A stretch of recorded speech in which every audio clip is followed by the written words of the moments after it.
Buongiorno a tutti e ben ritrovati con Sveglia a Trieste, sono le 7 di venerdì 30 giugno, oggi avremo ospite Caterina De Gavardo, consigliera comunale di Fratelli d'Italia, che fra pochissimo sarà ufficializzata anche nuovo assessore comunale nella giunta di piazza con le deleghe alla polizia locale e alla sicurezza, ereditandole del collega Maurizio De Blasio, il quale a sua volta si occuperà di educazione in virtù del fatto che Nicole Matteoni, sempre di Fratelli d'Italia, cederà proprio la delega per occuparsi appieno del suo importante ruolo da deputata a Roma. Andiamo a leggere, e poi chiedo scusa, dalle 9, questo dalle 8 alle 9, dalle 9 alle 10 oggi il dottor Dino Cafagna, esperto di storia e cultura triestina, che come ormai ciclicamente accade al venerdì, viene da noi in trasmissione. Andiamo a leggere la pagina meteo, poi la rassegna stampa partendo dal Corriere della Sera, proseguendo poi con il piccolo. Nella giornata di ieri l'anticiclone ha garantito tempo stabile, oggi e domani il passaggio di una perturbazione atlantica porterà maggiore instabilità atmosferica. Per oggi, venerdì 30, al mattino variabilità con maggiori schiarite verso la costa, dalle ore centrali la nuvolosità sarà in aumento, in montagna saranno possibili locali piogge e rovesci che in serata potranno interessare anche le zone pianeggianti. Sarà possibile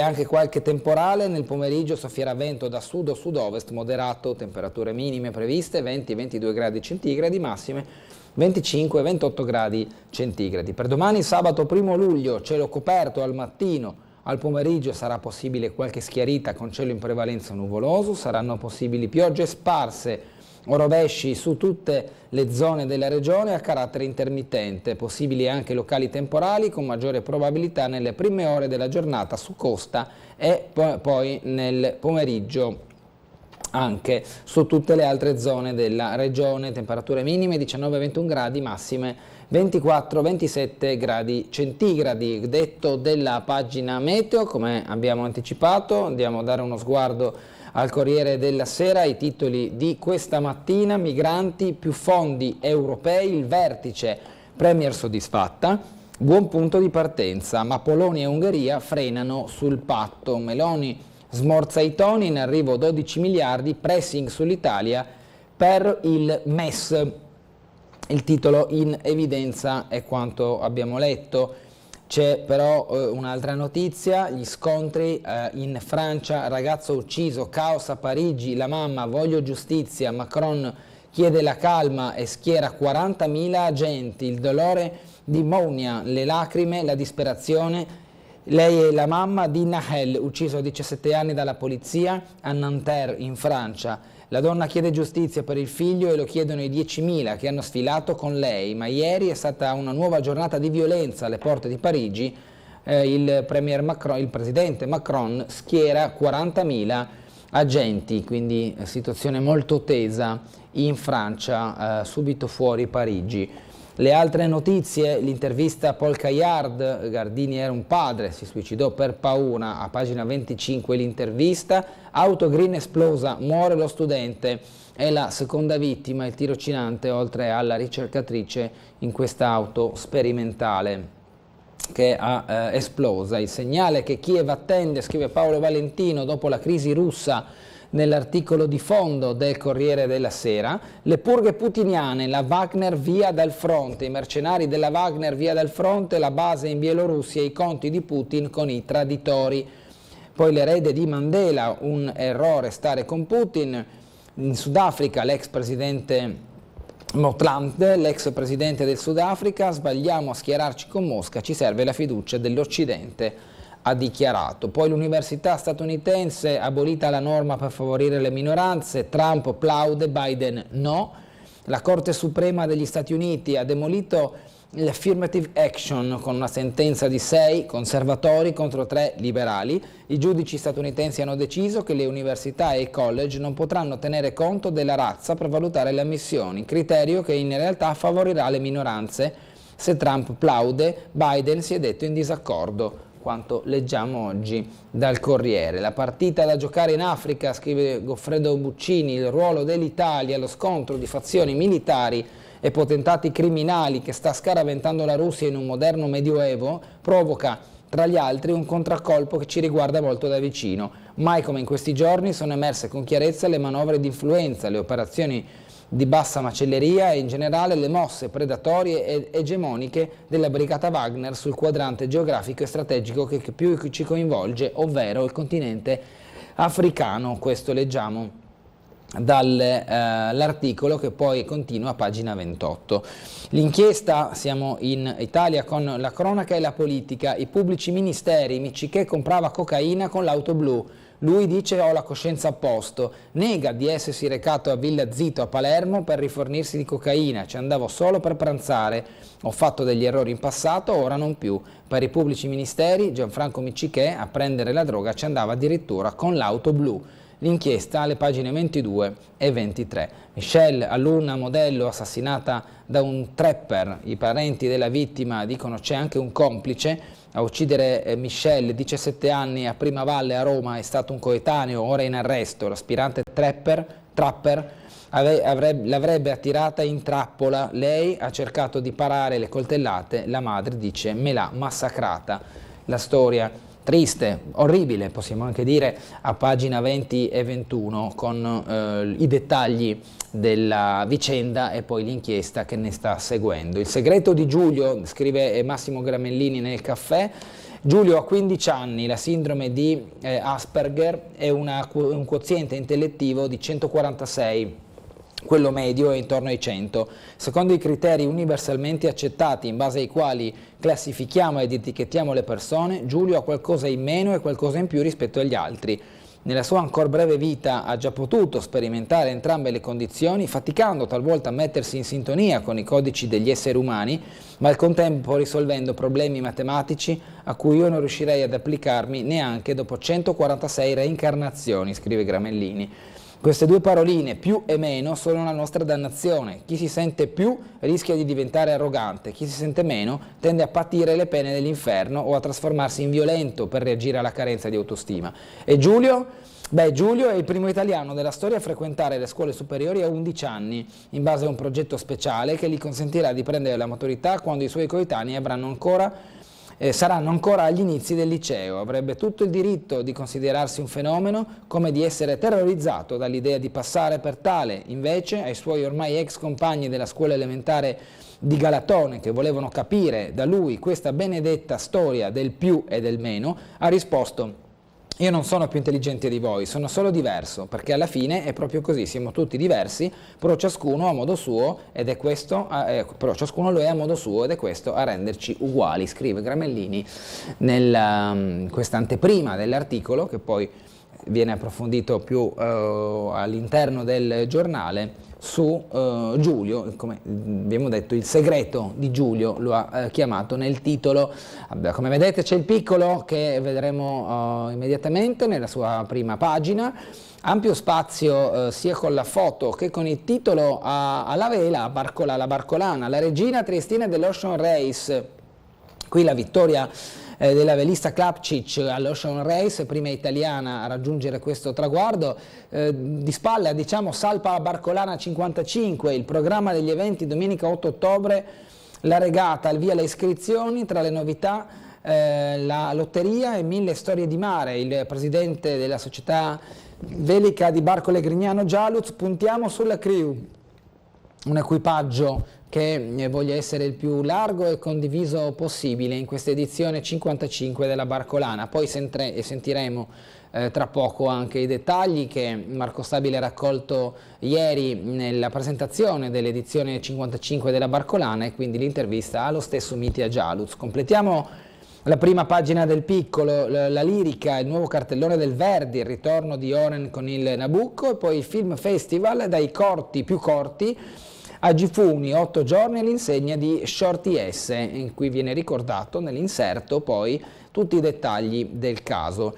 Il governo, con il Consiglio dell'Unione Europea, la Premier Meloni smorza i toni, nuova visione a Bruxelles, sono passate poche ore dall'interminata in Parlamento, e Meloni ha cambiato tono. I contesti ovviamente sono diversi, qui l'anteprima, poi all'interno del giornale i dettagli. Il caso pensioni minime, la 14ª fatta passare per un aumento, così il governo di centrodestra, la 14ª diventa un aumento delle pensioni minime, scoppia il caso fra chi protesta su questa misura. Etica minima, l'analisi, l'implosione del sapere, ma nessuno se ne preoccupa. La parola esplosione appartiene al linguaggio comune, la parola implosione viene invece adoperata poco, scrive Pieraldo Rovatti. Così riapre Porto Piccolo a pagina 31 i dettagli su quella che è la riapertura del comprensorio di Porto Piccolo dopo le recenti vicende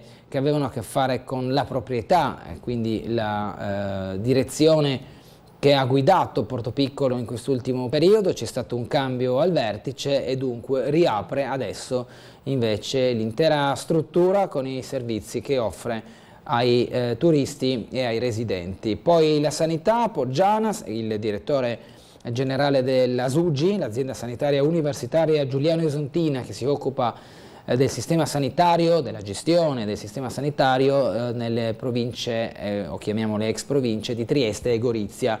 Cosa ha detto Poggiana? Stiamo riducendo le liste d'attesa come nel 2019, poi alla pagina 9 spiega come. Per la scienza invece satellite Euclid made in Trieste, l'ora del lancio nello spazio. C'è anche Trieste all'interno di questa missione spaziale. Le storie, il prete degli ultimi da 60 anni, a commentarlo Lorenzo De Grassi a pagina 29, lo stesso poi da Play a scrittore il thriller di Bobo, però in questo caso è la pagina 41. Sfogliamo il piccolo, Meloni versione europea, la Premier smorza i toni, da Bruxelles nuova visione, ma c'è l'imbarazzo per le barricate di Varsavia. Cosa ha detto Giorgia Meloni? Siamo riusciti a cambiare il punto di vista anche grazie all'aiuto di altri stati sull'annosa divisione tra paesi di primo approdo e quelli di movimenti secondari. Abbiamo bisogno di una cooperazione soprattutto per i paesi del Mediterraneo ed è su questo che stiamo lavorando con partenariati strategici. Proprio sui migranti, il veto polacco sui ricollocamenti, tensione al vertice dell'Unione Europea, contro le sanzioni la Polonia a chi non accetta le quote di profughi. La Premier sorride, fiducia al 40%, contraria al MES 6 italiani su 10. Il sondaggio, la metà del paese considera il governo stabile, l'immigrazione non è più una priorità, inflazione e tasse le principali preoccupazioni degli elettori, Fratelli d'Italia cresce, in calo il Partito Democratico. Queste sono le intenzioni di voto nel sondaggio che viene in questa pagina illustrato, con Fratelli d'Italia che resta il partito preferito con il 29,2%, più 0,4% rispetto a quelle che sono state le risultanze della votazione che ha poi permesso proprio a questo governo di insediarsi. Segue quindi la Lega all'8,4%, Forza Italia che perde consensi, può aver giocato anche la scomparsa di Silvio Berlusconi e quindi un clima di incertezza attorno al partito a livello nazionale. Poi noi moderati del centrodestra con lo 0,6%. Cala il Partito Democratico 20,2 meno 1,1%, Alleanza Verdi e Sinistra al 2,4%, più Europa al 2%. Per quanto riguarda il resto, Movimento 5 Stelle al 16,2%, Azione 4,6%, Italia Viva al 4%, Italexit al 2,1%, sommando gli altri partiti, chiamiamoli più piccoli, minori, senza ovviamente denigrarli, al 3,3%, tanti gli indecisi o coloro i quali si sono dichiarati astensionisti, persone che non sono andate a votare anche per scelta, il 36,6%, ed è probabilmente lì che andrebbe fatto il lavoro maggiore sul coinvolgimento della politica nei confronti dei cittadini. Noi ci spostiamo per il collegamento con la sala operativa della Polizia Locale in questo venerdì 30 giugno, capire quale sarà la mattinata e se ci sono segnalazioni già in nota per la nottata trascorsa. Buongiorno, come di consueto, il commissario De Grassi. Sì, buongiorno a tutti, buon fine mese. lo finiamo bene perché il tempo è ancora clemente, anche se domani sembra ci sarà un po' di pioggia, perciò attenzione.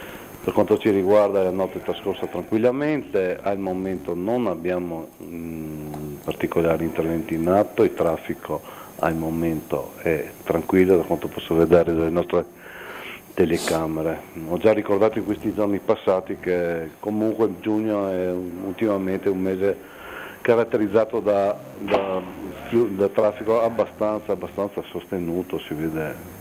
Non so, non devo ancora capire perché. Perché forse perché c'è una contestuale fine scuola e non ancora inizio vacanza. Quindi c'è quella Penso di sì, sia una cosa così. Le ultime cose prima di andare a vacanza, per chi può andare in vacanza. Per chi può andare in vacanza. Come vede, io una volta sono si qua, andava più in vacanza. Quindi, insomma, bravo, una volta si due poteva domande, andare più in diamoci due vacanza. risposte.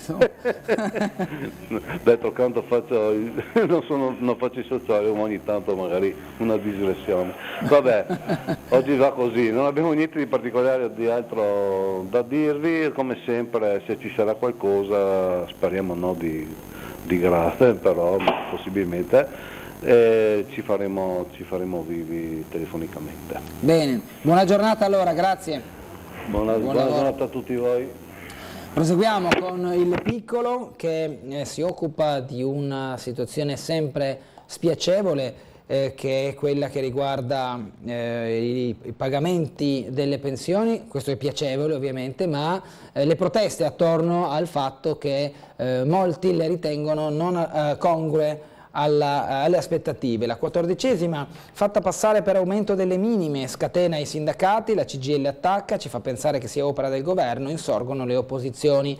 La truffa delle pensioni viene così titolata oggi a mezzo stampa, l'istantanea sulle pensioni è riassunta in questo piccolo grafico. Situazione a inizio 2023, esclusi gli ex dipendenti pubblici, gli assegni pagati 17.618.685 erano 231 miliardi di euro, il 77,2% di natura previdenziale.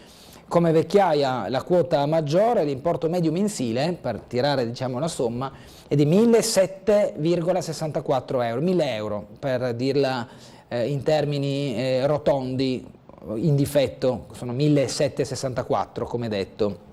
I tecnici del Ministero del Lavoro promettono un approfondimento sui conteggi, l'aumento delle minime ammonterà a meno di una decina di euro ed è per questo che si è mossa la componente sindacale proprio per vigilare sugli importi delle pensioni. PNRR, la terza rata diventa un miraggio, mancano troppi alloggi per gli studenti, slitta il versamento dei 19 miliardi di euro, Bruxelles contesta gli obiettivi sulle residenze universitarie. In foto il commissario dell'Unione Europea Paolo Gentiloni con il ministro Raffaele Fitto. Allarme Bielorussia, cambiamo scenario e cambiamo anche zona geografica. L'arrivo dei Wagner preoccupa Polonia e paesi baltici, sono dei serial killer, è stato detto. L'ipotesi di nuove sanzioni contro Minsk, capitale della Bielorussia, Orbán contro gli aiuti dall'Unione Europea a Kiev. C'è un po' di tutto in questo titolo, in particolare la preoccupazione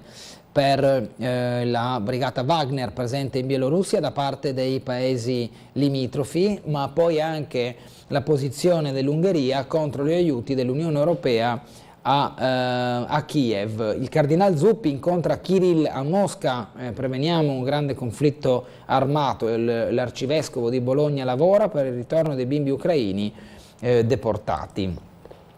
Politica e giustizia, rientriamo invece in Italia, Santanchè senza via d'uscita, la ministra per evitare la bancarotta propone di restituire il debito in 10 anni, ma il falso in bilancio resta, rischia 8 anni e anche l'amico La Russa prende le distanze. Lo scenario descritto a punti, le inchieste cosa hanno raccontato per adesso. La ministra è nel mirino dei pubblici ministeri per falso in bilancio, bancarotta fraudolenta e anche aggiotaggio.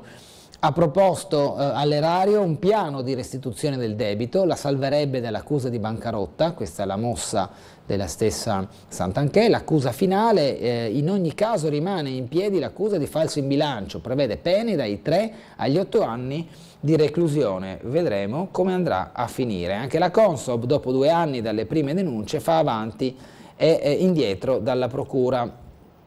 Michiché invece col pusher con l'auto blu, dal pusher con l'auto blu, se sniffo coca sono fatti miei e non farò mai il test antidroga. A Palermo 6 arresti, tra loro lo chef dei VIP e dell'ex delfino del Cavaliere. Il 15 giugno sul volo pomeridiano da Roma a Palermo, arrivato con 2 ore e mezza di ritardo, un passeggero sbadato perse il portafogli, glielo recuperò un signore in maniche di camicia e dall'occhio attento. Era Gianfranco Michiché al momento dello sbarco. Quella stessa sera l'ex presidente della ARS ebbe la brutta notizia del suo autista che aveva trovato il GPS con cui la polizia aveva seguito ogni spostamento dell'auto blu dell'ex presidente dell'Assemblea regionale siciliana, la stessa con cui Michiché andava a comprare la cocaina da Mario Di Ferro, chef dei VIP, gestore del ristorante di Villa Zito, sede della Fondazione Sicilia, pieno centro di Palermo, e angolo via Gioacchino Di Marzo, l'ingresso secondario dove l'auto blu con il rilevatore satellitare andava per le consegne della droga. E su queste basi dunque ci sono tali accuse nei suoi confronti. Politica regionale che si dirama molto spesso in questo periodo sugli argomenti in tema sanità.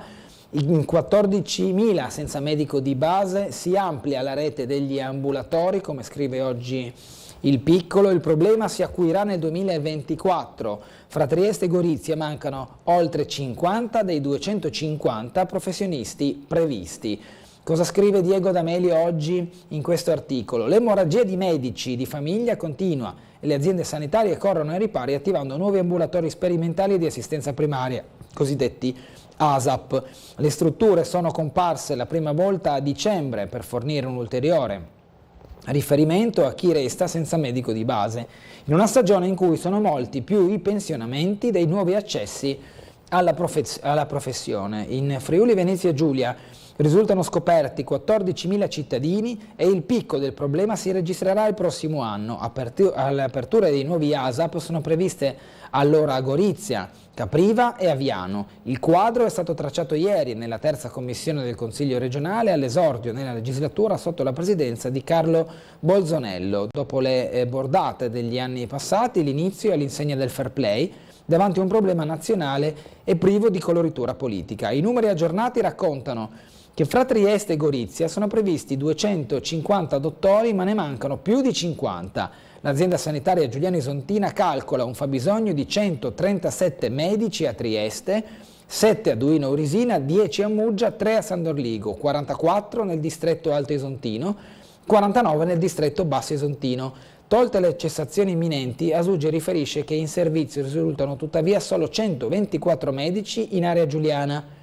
Abbiamo detto che dovrebbero essere 137, 70 in quella isontina. Il trend è simile a tutto il territorio regionale e si aggrava nelle aree non urbane dove il pensionamento di un medico scopre interi paesi. Lo si è visto quando in zone meno centrali degli agglomerati urbani, che possono essere Trieste, Udine o Gorizia e via discorrendo, nei paesi e quindi o nelle frazioni, nel momento in cui viene meno un medico di famiglia si crea un vuoto piuttosto importante e difficile da coprire, proprio perché non vi è la vicinanza di un secondo professionista che possa soddisfare i bisogni dei residenti del territorio. Un esempio su tutti, a Trieste e nella zona, come detto, giuliana, a Prosecco, nel momento in cui il medico di base di Prosecco è andato in pensione, ha creato attorno a sé un vuoto che è stato difficile colmare. Ok al rinnovo di 69 contratti, ora a stabilizzare il personale, sempre dell'azienda Giuliano Isontina, a tavolo in prefettura con il presidio ieri mattina a Trieste, un presidio che voleva nero su bianco rispetto al rinnovo di questi 69 contratti di infermieri e operatori sociosanitari. Ieri proprio l'assessore Riccardi già in mattinata aveva comunicato che ci sarebbe stato l'accordo per trovare il modo di confermare e quindi di prorogare i termini del contratto di questi 70 circa dipendenti. Le sigle sindacali hanno comunque manifestato sotto la prefettura, sono stati accolti dal prefetto in un vertice in compagnia del segretario generale dell'azienda sanitaria Antonio Poggiana, e quindi si è arrivati all'accordo. Accordo che però non cancella le criticità, ha detto il segretario generale della CGIL Trieste Michele Piga, che ha annunciato che il sindacato sarà vigile su tanti altri argomenti, poiché non soltanto questi 70 contratti erano in scadenza, ma presto si dovrà riproporre una situazione analoga per altri dipendenti, anche quelli interinali. Poggiana, le liste d'attesa, la situazione migliora, ci stiamo riassestando sui numeri pre-Covid. Il direttore generale di Asugi dice: sui distretti abbiamo uniformato i modelli organizzativi. Per quanto riguarda i consultori, per ora nessun cambiamento, la linea resta quella già anticipata dalla giunta regionale. Insieme Liberi, il TAR respinge il ricorso, nulla da fare per Ugo Rossi e Bertali. Resta fuori dall'aula la lista che ha sostenuto Giorgia Tripoli al voto del 2 e il 3 aprile, ottenendo il 3,98%, sì al riconteggio dei voti di Canciani, terzo dei non eletti di Fratelli d'Italia a Udine. Uso dell'auto blu, il PM chiede 2 anni e 9 mesi per Panuntin. L'ex assessore della giunta Serracchiani a processo a Trieste, condanna domandata anche per l'autista. I fatti risalgono al 2013. Nel 2013 Paolo Panuntin, qua lo vediamo in foto, faceva parte della giunta Serracchiani. L'ex assessore più l'autista Fulvio Spitz devono rispondere di un presunto uso improprio di un'auto di rappresentanza, le cosiddette auto blu. Mini valzer dei direttori centrali, il vertice non chiude il risico, il dossier sul tavolo della riunione degli esponenti di giunta con Fedriga, al presidente spetterà la decisione finale, attesa la delibera. Alcuni dei ruoli apicali sono in scadenza a inizio agosto, l'ipotesi degli spostamenti a cascata, questo più una ricostruzione per gli addetti ai lavori su quelle che sono le nomine su determinate posizioni all'interno degli apparati regionali. Varsila, uno sciopero per avere risposte alla decisione dell'Assemblea. Venerdì prossimo 8 ore di astensione dal lavoro e presidio ai cancelli. Nobis della FIM ha detto stupiti che manchi ancora una soluzione. Cosa ci racconta sempre Diego D'Amelio in questo articolo? Uno sciopero di 8 ore proclamato per venerdì prossimo. È la risposta dei sindacati all'impantanarsi della vertenza Varsila-Trieste. FIM, CISL, FIOM, CGL e UILM decidono di abbinare 4 ore di astensione del lavoro nello stabilimento di Bagnoli alle 4 ore di sciopero generale che le sigle metalmeccaniche hanno unitariamente già in programma a livello nazionale per chiedere interventi del governo sul rilancio industriale, occupazionale, sostegno dei redditi e decine di crisi aziendali aperte in tutto il paese. Varsila vivrà una nuova giornata di mobilitazione fuori dai cancelli con un presidio previsto dalle 9 alle 11, come è stato confermato dall'Assemblea dei dipendenti riunitasi ieri dopo l'ennesima fumata nera al tavolo ministeriale. La mobilitazione, come detto, si aggiunge a quella nazionale già prevista dai metalmeccanici. Online o all'ipermercato, tra inflazione e incertezze, così cambia la spesa dei consumatori. La ricerca di Format Research e IRES non cala la propensione agli acquisti. Dopo 15 anni di espansione rallenta la corsa della grande distribuzione. Questo il quadro che guarda a un insieme più ampio, anche prendendo ad esame gli ultimi 15 anni. Gorizia con Udine e Pordenone nella top 10 dei metri quadri di grande distribuzione organizzata per 1000 abitanti, Trieste più indietro ma comunque sopra la media. Nella pagina seguente Umago mette in salvo lo storico conservificio con una nuova struttura nella zona industriale, il colosso agroalimentare croato Podravka, cui la fabbrica appartiene, rassicura sulla decisione di mantenere nell'area la lavorazione. Nel 2022 erano state portate all'ammasso 3.200 tonnellate di pomodoro coltivate nella sola Istria. Qua vediamo le immagini del processo di lavorazione, qui una riunione fra i vertici e poi la vista esterna della struttura. Lo stabilimento, costruito nel 1912 nel centro cittadino, fu acquistato nel 1938 dalla Arrigoni. Andiamo in pubblicità, ma ritorniamo tra poco, andremo a leggere tutta la parte di notizie che riguardano Trieste e provincia. Ci vediamo tra poco.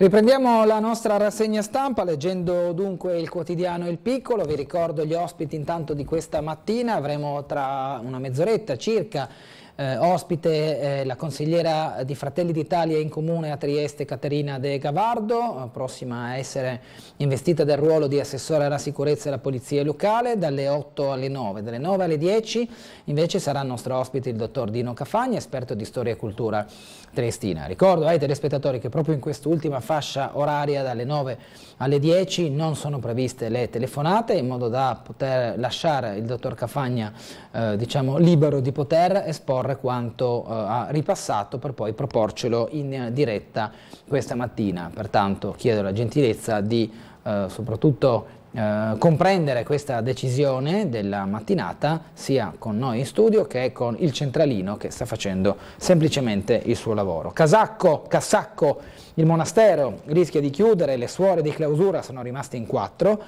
spetta alla Santa Sede la decisione finale sulla sorte della comunità di monache carmelitane che vive sul sito di Montegnacco dal 1965. Viene raccontata in questa pagina proprio la storia di questo monastero a rischio chiusura. L'economia, MVFEP in corsa, punta a 110 milioni, Testa dice innovativi e competitivi, l'azienda elettronica di Ronchi fa il pieno di commesse, ha chiuso il 2022 a 94 milioni di ricavi, l'EBITDA in salita, il valore che ne attesta dunque il fatturato. I settori dalla difesa all'avionica, dal medicale al ferroviario, sono diversi infatti gli ambiti di competenza.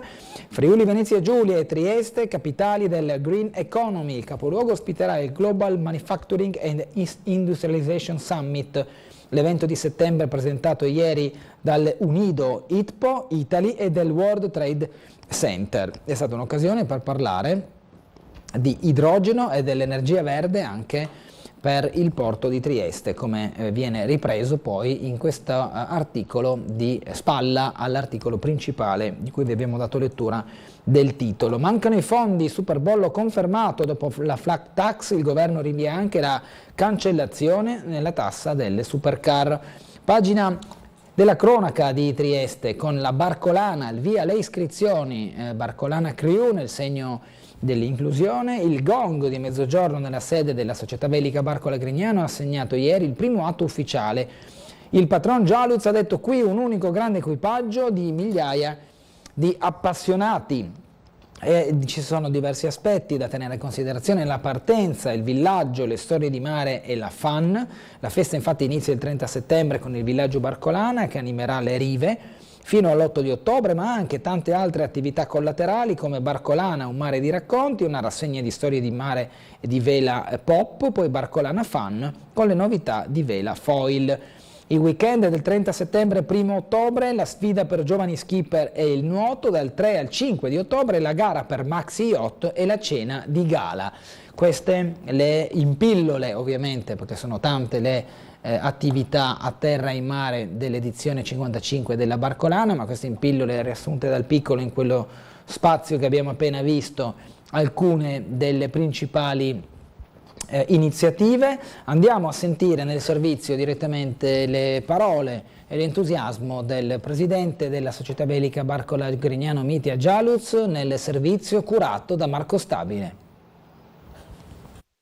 Un unico grande equipaggio, quello formato dalle migliaia di volti della Barcolana. I velisti più o meno provetti, provenienti da ogni angolo del globo, saranno i testimonial diffusi dell'edizione 55. 55esima edizione dedicata al più grande equipaggio del mondo. La Barcolana si trasformerà in uno straordinario equipaggio di decine di migliaia di velisti che verranno celebrati durante questa edizione. Ricorderete che Carlo Borlenghi ha fotografato più di 1000 velisti l'anno scorso. Le facce, i volti, le storie di quei velisti saranno protagoniste in città per la 55esima edizione. Vogliamo far passare il messaggio che la Barcolana non è dei maxi, non è di pochi, la Barcolana è di tutti ed è di tutta la nostra straordinaria città e di tutti i velisti che vi partecipano da tanti anni. Nel corso degli eventi di avvicinamento si parlerà della storia di Vento Fresco, di cui ricorrono i 50 anni della vittoria della Barcolana e i 30 del naufragio, di quella dello Iancris che approdò a Trieste dopo 38 anni dall'epopea che lo portò in Australia con Francesco Battiston,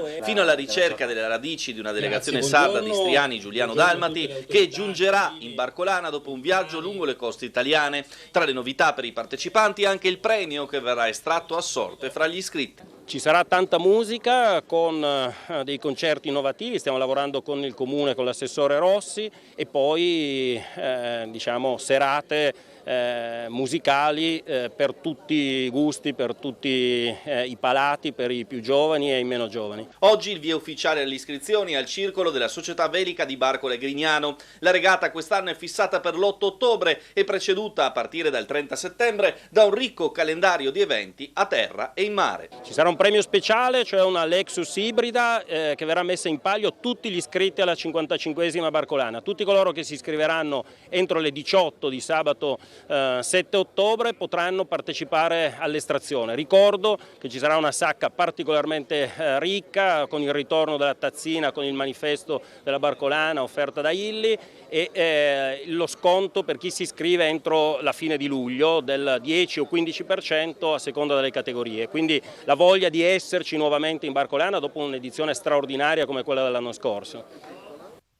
Questo quanto ha raccontato Mitja Jaluz, sempre carico quando si parla di Barcolana. Andiamo poi a leggere, l'ha detto anche Marco Stabile nel servizio, Iancris che sfidò il mondo, torna a Trieste per la rivincita, l'epopea degli anni '80 del catch portato allora dallo skipper pasticcere Luciano Pelo Premoso. Qui la foto proprio di Alfredo e la moglie Nicoletta, i coniugi Giaccon su Iancris, pronto a tornare in Barcolana. Alfredo e Nicoletta di nuovo in regata 30 anni dopo. Barca uguale e noi più vecchi. Nel 1985 lo scafo fu protagonista di un tour super sponsorizzato all'inizio e poi scaricato a metà impresa. Cambiamo argomento, ma restiamo in tema di eventi ed attività. Arriva The Phantom, così cambia la viabilità vicino al Teatro Rossetti. Divieti di sosta e fermata in vigore dalle 8 di domenica, transito veicolare, alte in viale fra le vie Streller e Zovenzoni, l'ordinanza del comune perché è prevista veramente una grande affluenza di pubblico per questo spettacolo molto prestigioso che avrà luogo al Teatro Rossetti. Bertoli sulle circoscrizioni, cambiando argomento ma restando sulla stessa pagina, l'opposizione ormai è senza argomenti validi. Bertoli, l'assessore, ribatte al Partito Democratico, appunto Franco, e ad adesso Trieste riguardo alle circoscrizioni, attorno al quale si è mossa polemica in queste ultime giornate, dalla volontà di riformare le circoscrizioni a quella posizione delle stesse opposizioni che hanno lasciato la seduta della quarta circoscrizione in contestazione con la maggioranza. Ancora notizie di cronaca, i migranti si affidano ai passeur perché non hanno alternative, le reazioni delle ONLUS all'inchiesta sul traffico di esseri umani, l'ICS che ha detto i profughi in fuga da persecuzioni e conflitti non hanno canali protetti per arrivare in Italia, la posizione della Caritas, fra i criminali anche persone insospettabili, cosa dice Linea d'Ombra? Ci sono 150 persone lasciate per strada senza un posto dove stare. La politica, Roberti, accertare ramificazioni in regione, in collaborazione della Procura e la DDA di Trieste è stata accolta dal plauso delle forze politiche, in particolare della regione, che con l'assessore con delega alla sicurezza Pierpaolo Roberti è tornata sulla questione. L'operazione ha assestato un duro colpo alle organizzazioni, ma ora è importante capire se la rete criminale fosse radicata anche sul territorio del Friuli Venezia Giulia.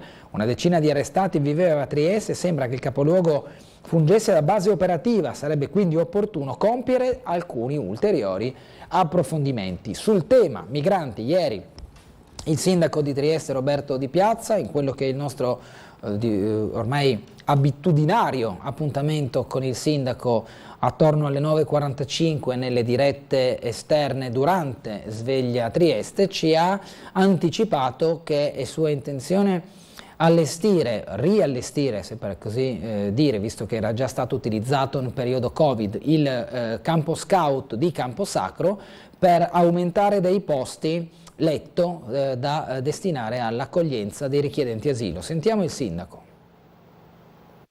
Stiamo attrezzando di nuovo il campo scout di Prosecco. Sì. Cioè si utilizza quello come punto di accoglienza? Sì, solo lì possiamo intervenire perché non abbiamo spazi, noi non siamo una grande provincia, sai, a Udine prendono 4 campi di grano, hanno risolto il problema, ma noi non li abbiamo, insomma, no? Non abbiamo questi spazi noi per poter fare queste cose. La pulizia di Piazza Libertà, la sostituzione del terriccio delle aiuole perché ormai degradate, la volontà di chiudere il sottopassaggio per non vederlo sede di bivacco, la recinzione della statua di Sissi, una nuova illuminazione, più la richiesta di presidi a cadenza frequente delle forze dell'ordine. La battaglia intrapresa dal sindaco di Piazza, che vuol vedere in ordine lo spazio di fronte alla stazione ferroviaria, si arricchisce ora di una nuova iniziativa, quella di attivare gli attuali 78 posti liberi del campo scout di Prosecco per ospitare i richiedenti asilo che non hanno posto nell'accoglienza cittadina. Il sindaco oggi ha fornito queste anticipazioni frutto in verità di un sopralluogo di una decina di giorni fa, assieme all'assessore alle politiche sociali Massimo Tognolli. Al momento quegli spazi sono a disposizione con 78 posti letto che potrebbero ampliarsi previa la sistemazione di una casetta del comprensorio che porterebbe a circa 100 i posti a disposizione. Il comune di Trieste in merito all'accoglienza a ogni modo potrà fornire una serie di servizi, non la gestione complessiva del trattamento ad personam dei richiedenti asilo.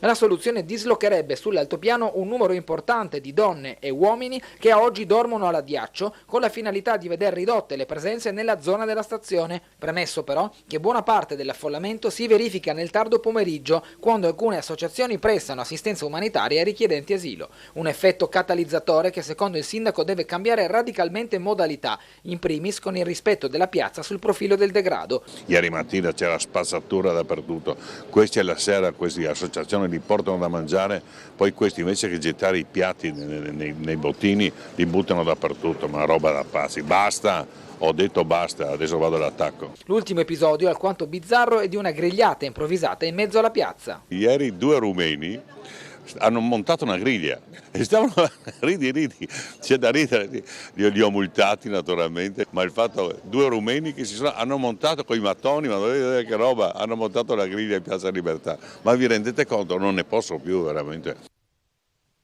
Specifichiamo la risata che mi è scattata col sindaco quando ha detto la griglia, non voleva essere scherno né posizione da parte di nessuno, ma insomma pensare a una coppia di amici che si mettono a fare una grigliata in Piazza Libertà, così detta di getto dal sindaco, ha suscitato un'ilarità del tutto rispettosa. Le pizze di Lorenzo nel Gotha della ristorazione australiana, il giovane imprenditore triestino Tron premiato a Tokyo, il suo shop 255 è fra i migliori locali del settore della regione di Melbourne e fra i top 50 dell'intera area Asia-Pacifico.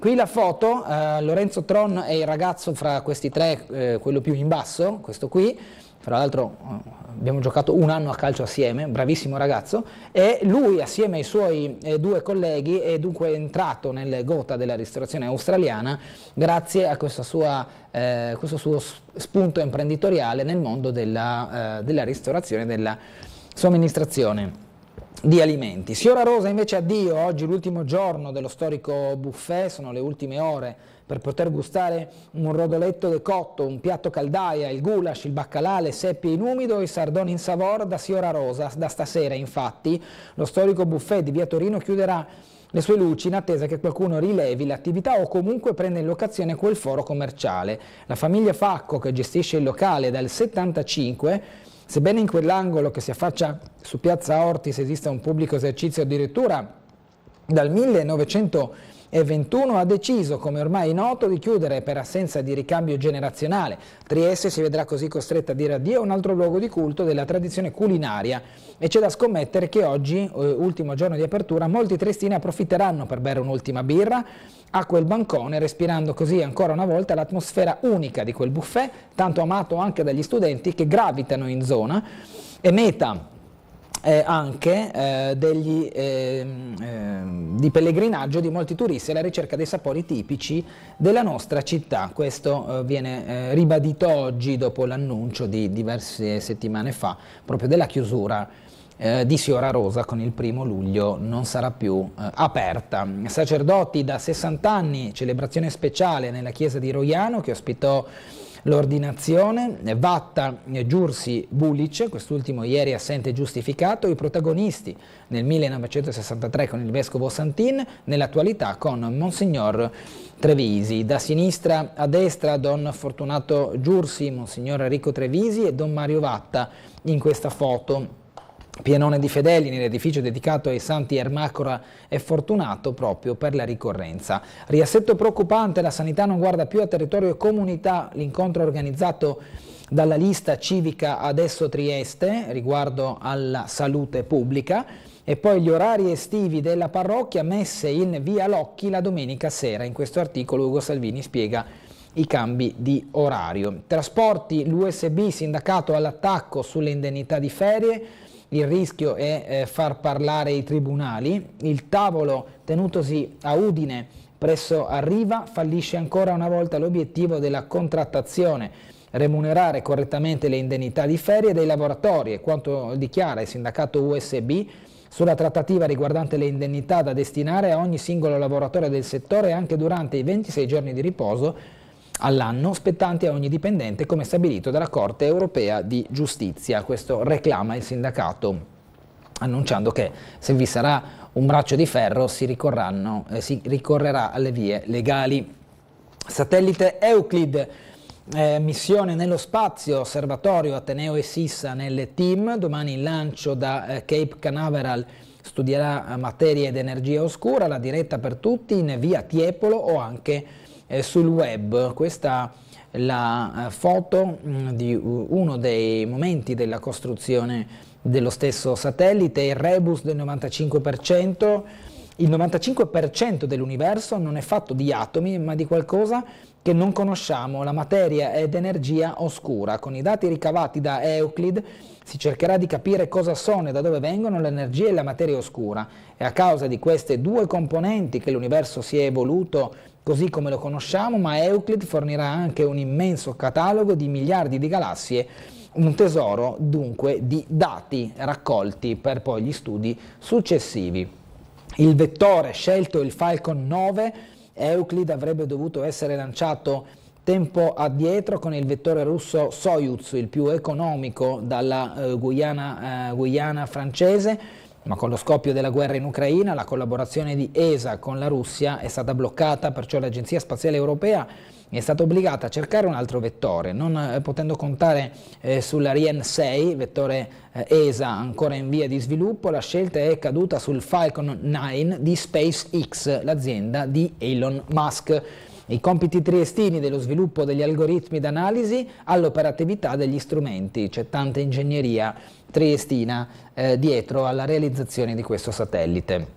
L'inquinamento luminoso ci copre stelle e pianeti, nasce un patto per ridurlo, collaborazione tra INAF, astrofili e ambientalisti, la firma ieri a San Marco nel decennale della scomparsa di Margherita Hack. Proprio le tante luci delle città oscurano una godibilità di un cielo stellato anche nelle notti di maggior cielo sereno.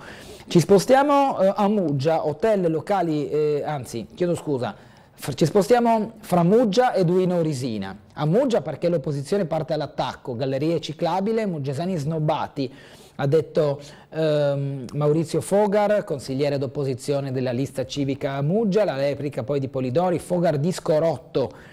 Adesso è tutto chiaro, questa amministrazione adotta tutte le decisioni, anche le più importanti, senza coinvolgere i cittadini che poi ne pagano le conseguenze. A sferrare l'ennesimo attacco dal fronte dell'opposizione contro la giunta Polidori è una volta ancora Maurizio Fogar della lista civica Muggia. nel BC Plan approvato dapprima dalla Giunta e poi in Consiglio Comunale, ha spiegato ieri Fogar in occasione di una conferenza stampa organizzata dal Circolo Miani di Valmaura. Parlano anche a nome dei colleghi d'opposizione, Loris Di Lena del gruppo misto, Sergio Filippi del comitato Noghere non laminatoio. È stato infatti deliberato l'interramento del lungomare fino al molo T, utilizzando il materiale di escavo della nuova canna della galleria, che dunque si farà e per cui i lavori è stato chiesto un adeguamento finanziario alla Regione. Inoltre, ha proseguito Fogar, si è deciso di far proseguire la pista ciclabile urbana attraverso il Mandracchio pedonalizzato. Questa è la critica di Fogar, che dice le decisioni vengono prese dal sindaco bypassando quella che è l'assise comunale, che è deputata a fare delle scelte. Hotel, locali, spiaggia, Porto Piccolo invece rivive, e qui ci spostiamo sì a Duino Aurisina, attività riaperte da oggi, a cominciare dall'albergo Deluxe, ancora qualche giorno di attesa per la spa e per il centro congressi. Le foto ci portano proprio a Porto Piccolo, con la riapertura delle strutture pubbliche e quindi della spiaggia e a breve anche della spa e del centro congressi. Rotaie senza confini, una mostra esplora la storia delle ferrovie regionali del 1857, un galà a fini di solidarietà per Croce Rossa e welfare, e qui del volontariato che fa sempre nobile causa, in questo caso alla sanità. E Greco, il nuovo presidente di Coldiretti, per l'associazione è stato scelto il vertice. E poi l'intervento di Franco Del Campo, la docente assenteista, un indizio di malessere di una scuola pubblica abbandonata a se stessa, scrive riguardo al settore dell'educazione. Passiamo alle notizie culturali nella pagina successiva, con Daniel Oren che ritorna a Trieste sul podio per il Nabucco. Beatrice Venezzi dirige Mozart. Dal 2 novembre al 24 giugno il nuovo cartellone di titoli d'opera e balletto classico, in chiusura alla Porta Divisoria di Fiorenzo Carpi sul libretto di Streller, riportata alla luce a Spoleto. Questa la rassegna di foto anche scelte dal Piccolo riguardo agli autori della stagione del Verdi, i protagonisti raccontati da Patrizia Ferialdi in questo articolo. All'interno della stessa pagina il battiscafo Trieste 70 anni fa, l'antenato fortunato del Titanic. Domani sul Piccolo libri in vendita con il giornale. L'inserto settimanale si occupa anche delle ville abbandonate in città, intervista a un'emigrata in Canada e una cantante a Cambridge, Oberdorfer, l'autore da riscoprire. Daniela Mazzuccato, il soprano ribaltabile, chiude con Orfeo all'Inferno, il Festival dell'Operetta. Stasera al Verdi sarà Euridice nel capolavoro di Offenbach. I giovani non la snobbino, insegna a stare in palcoscenico. Viene ribadito, guardando anche alla volontà dei giovani di scoprire meglio il teatro. Domani a Udine i Bundabash in concerto, a Capodistria parte Festival con il canto di Penelope. Invece a Nova Gorizia alle 19 aperitivo con Vivaldi in Castello. Passiamo per chiudere la rassegna del Piccolo alle pagine sportive con Klapčić, come abbiamo visto dalla prima pagina, vince l'Ocean Race, prima donna italiana, ancora non ci credo, è un momento magico. La giuria accoglie il ricorso di Levenauer e decreta il successo della velista triestina in arrivo a Genova per la grande festa. La vediamo qui sorridente che solleva il trofeo vinto, l'Ocean Race con il team Levenauer, e quindi insomma complimenti a Francesca Klapčić. La foto poi delle nazioni che hanno occupato i primi gradini del podio, c'è l'Italia, c'è l'Inghilterra, ci sono gli Stati Uniti. Il profilo dal rimpianto per le Olimpiadi di Rio al sogno di una barca made in Italy. Francesca Klapčić ha partecipato difatti a 2 Olimpiadi e viene dato il giusto tributo a questa importantissima vittoria, prima di una donna, all'Ocean Race. Al Triestina, passaggio agli americani a un passo, gli studi legali Chiumenti e Rampazzo al lavoro, prima ipotesi di organigramma con gli ex Venezia Poggi e Collauto in pole position per i ruoli apicali della futura dirigenza dell'Unione. Qui in foto il presidente della Triestina Simone Giacomini, a destra invece l'ex direttore delle Venezia Paolo Poggi, che è stato anche calciatore fra le altre squadre dell'Udinese. Oggi pareri della Covisoc, a rischio futuro del Siena. Per quanto riguarda le iscrizioni ai campionati, entro oggi infatti arriveranno le decisioni dell'ente di controllo per la regolarità del deposito dei documenti e delle fideiussioni per l'iscrizione nei vari campionati, e quindi a rischio fra tutte il Siena con la sua partecipazione alla prossima stagione. Nuoto, Stochino, Peracca, Ragusa e Ullo, leader dell'evento Adria 2023.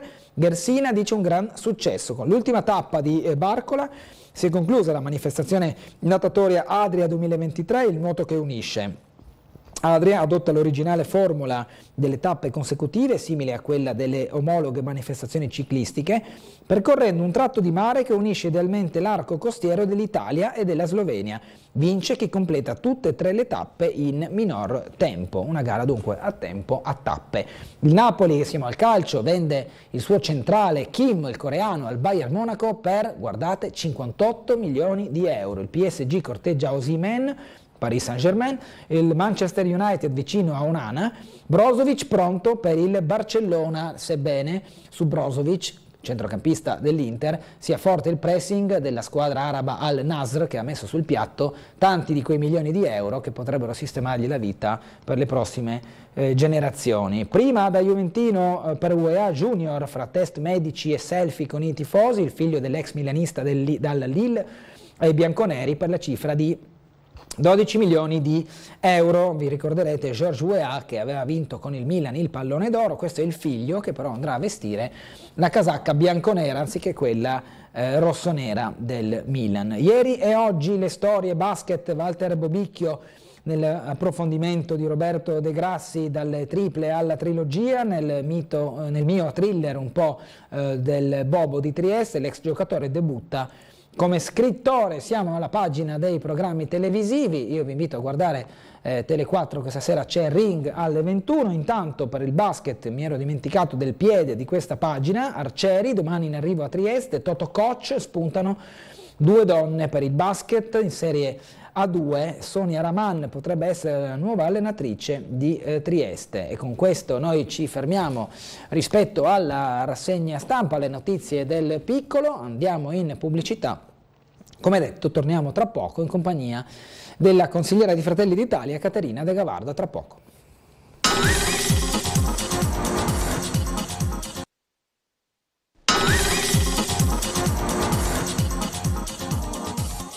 Bene, ben ritrovati in diretta con Sveglia Trieste, 8:05 di venerdì 30 giugno. Do il buongiorno all'assessore, perché possiamo chiamare così, l'ufficialità è arrivata, mi è stata comunicata proprio adesso, assessore comunale alla sicurezza e alla polizia locale Caterina De Gavardo. Buongiorno, ben trovata. Buongiorno.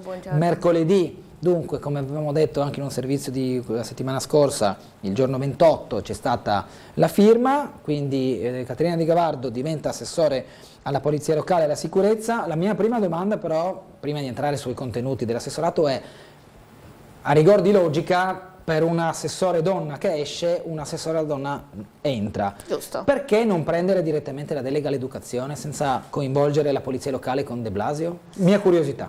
Sì, ma devo essere sincera, io questa curiosità non me la sono posta di fronte a una opportunità così tanto importante come quella di ricoprire un incarico di assessore all'interno del comune di Trieste, che è un incarico che davvero mi onora.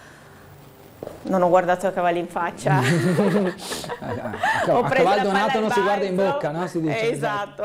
Ho preso la palla al balzo e mi sono messa immediatamente a lavorare e sono stata strafelice di questa opportunità che Fratelli d'Italia mi hanno offerto. Anzi, dammi l'occasione per ringraziare il sindaco, per ringraziare il segretario di Fratelli d'Italia Giacomelli, il vice segretario Matteoni e tutta la squadra di Fratelli d'Italia per questa importante segno di fiducia che hanno avuto nei miei confronti. Già lavoro? Assolutamente sulla sua sì, delega? assolutamente Cosa sì. si aspetta? sto in questi primi giorni lavorando in affiancamento a Maurizio De Blasio, che ringrazio, che è stato l'assessore che ha preceduto me in questo incarico.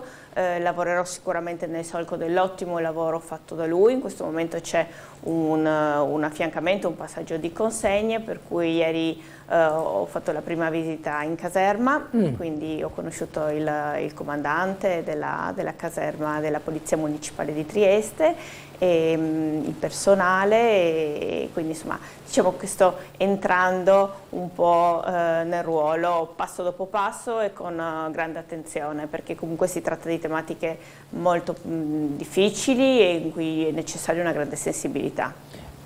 Se la sentiva, diciamo, sua come delega, ancora prima di ricevere l'investitura? Cioè a bocce ferme, a dover guardare a quelle che sono i vari settori del Comune di Trieste, sente che Polizia Locale e Sicurezza può far parte anche, insomma, del suo modo di approccio alla politica? Ma guarda, sicuramente fa parte del DNA di Fratelli d'Italia, quindi il fatto di avere la possibilità di lavorare in questo settore mi rende particolarmente orgogliosa e in più aggiungo che ogni aspetto che riguarda la nostra città dal mio punto di vista è bellissimo da seguire, per cui sono davvero molto contenta di avere questa possibilità e questa opportunità.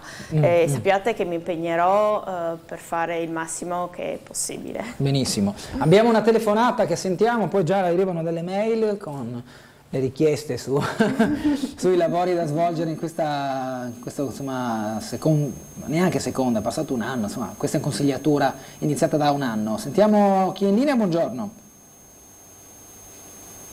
C'è nessuno pronto? Sì, pronto? Sì, prego. No, io intervengo a quanto riguarda, ho una figlia che abita a Trieste, ovviamente sì. Mi preoccupo, ma non solo per lei. Stando a dire più attenzione, ma veramente attenzione a riguardo degli immigrati, perché qui ci invadono e fanno ciò che vogliono e questo non va bene. E più sicurezza, bisogna che, sì, come dico, più sicurezza che non vengano qui a comandare e fare ciò che vogliono, perché qui vediamo che ogni giorno c'è una nuova e andiamo sempre a peggiorare. Ok. Io la ringrazio, vi ringrazio insomma dell'attenzione. Grazie a lei. Grazie a lei signora. Buongiorno. Richiedere maggior sicurezza all'assessore alla sicurezza mi pare calzante, ma al di là della battuta, la signora parla della rotta balcanica, abbiamo visto come il sindaco ormai da una settimana buona, anche due, sta intraprendendo quasi una battaglia per quello che è il decoro di Piazza Libertà. Poi ieri ci ha non la detto... definirei una battaglia, la definirei un giusto porre delle regole, insomma direi che chiunque vive in Italia deve seguire delle regole ed è giusto che le seguano anche le persone che frequentano Piazza della Libertà. In realtà gli interventi che stiamo facendo adesso sono interventi che coinvolgono l'assessorato dell'assessore Babudar, quindi riordino del verde, la pulizia. Sì, riordino del verde, si sta ripristinando l'impianto di irrigazione delle aiuole, è stata fatta una pulizia sotto la statua di Sissi, per cui sono impianti che riguardano un po' l'urbanistica più che il discorso della sicurezza. Ci sono frequenti casi di situazioni difficili, però ci sono anche dei presidi, quindi insomma diciamo che la situazione sicuramente in Piazza Libertà viene tenuta sotto controllo. Andiamo a leggere una mail. Dunque, buongiorno Sveglia Trieste, perché non presentare un progetto al PNRR per la costruzione in varie parti della città dei servizi igienici e per ripristinare la fontana in Piazza Unità? Oggi, essendo un monumento che non viene utilizzato, cioè non viene ovviamente attivata la fontana di Piazza Unità, e quello è un po' una richiesta, diciamo, anche che sentiamo da diversi anni, quella del ripristino della fontana. Il tema della fontana è un tema un po' complesso perché la fontana è stata spostata più volte nel corso della storia di Trieste e le tubature che fanno accedere l'acqua alla fontana non sempre sono collegate o sono state collegate in modo adeguato. C'è comunque sensibilità su questo tema perché è evidente che tenere una fontana chiusa è un po' triste, insomma. Sì, quindi ci sono dei progetti di ripavimentazione di Piazza Unità in questa consigliatura e sicuramente sarà data attenzione anche alla fontana. Alla fontana, chiaramente. Sentiamo un'altra telefonata, buongiorno. Sono Franco Lega d'Aldino Nord. Buongiorno signori, buongiorno ai triestini, buongiorno anche ai friulani. Visto che è un nuovo in carica, sì, direi che dovrebbe seguire il discorso della Meloni. Entrano solo chi ha i documenti, perché altrimenti se entrano tutti in 2 giorni il sindaco che ha messo a disposizione 100 posti letto e praticamente in 2 giorni sono già esauriti. Cosa va a cercare il sindaco? Non lo so io se fa 2 più 2. Voglio dire, la signora nuova praticamente se veste le vesti della Meloni cerchi di andare col prefetto, col sindaco e con Federica di mettere a posto, di mandare la polizia a vedere chi entra. Entrano solo quelli che hanno i documenti. Perché noi a queste persone dobbiamo fargli la verginità dandogli i documenti nuovi? Chissà cosa hanno fatto prima. Se buttano via i documenti vuol dire che non sono tanto in regola, ma la capiamo o non la capiamo? Anche la signora di prima ha brontolato sugli extracomunitari che fanno quel che vogliono. Il sindaco di Trieste ha detto che vanno a fare la pipì dietro sul monumento alla Sisi, ma vogliamo smetterla queste cose? Se fosse stato lui voglio dire, il Mussolini, queste persone non sarebbero venute e dall'oggi al domani sarebbero ritornate. E non bisogna accettare tutti cosa? Se la gente non li vuole, è inutile che ci fate una lavata di testa a noi che dobbiamo accogliere per umanità. Me ne frego io dell'umanità a questo punto. Grazie, mandi. Diciamo che forse il paragone non tiene, sono passati 100 anni, ma l'argomento della rotta balcanica, che poi è stato oggetto di questa operazione anche piuttosto ampia della divisione distrettuale dell'immigrazione, che ha proprio sgominato una rete che anche con metodi violenti e barbari nei confronti dei minori soprattutto era foriera di ingressi illegali in Italia. Sicuramente questo è un tema fondamentale e per il quale è necessario, come è stato anche sottolineato e anche nei vostri servizi più volte, massima collaborazione internazionale.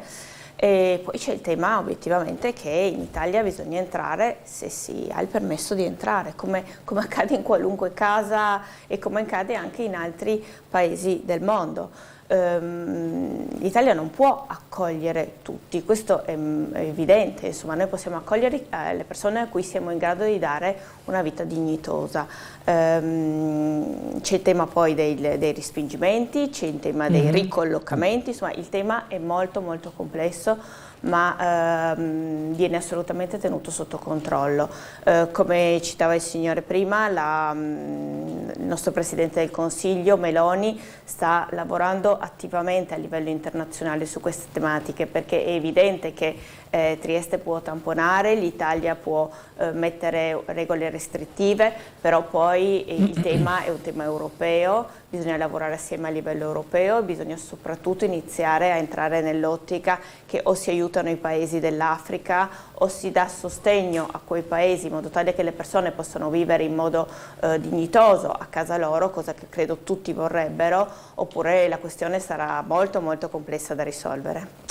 Abbiamo un'altra telefonata, buongiorno. Io mi riallaccio alla telefonata delle persone precedenti. Okay. Io specifico che sto abitando a Camposacro e adesso con questi nuovi asili avremo più migranti che abitanti.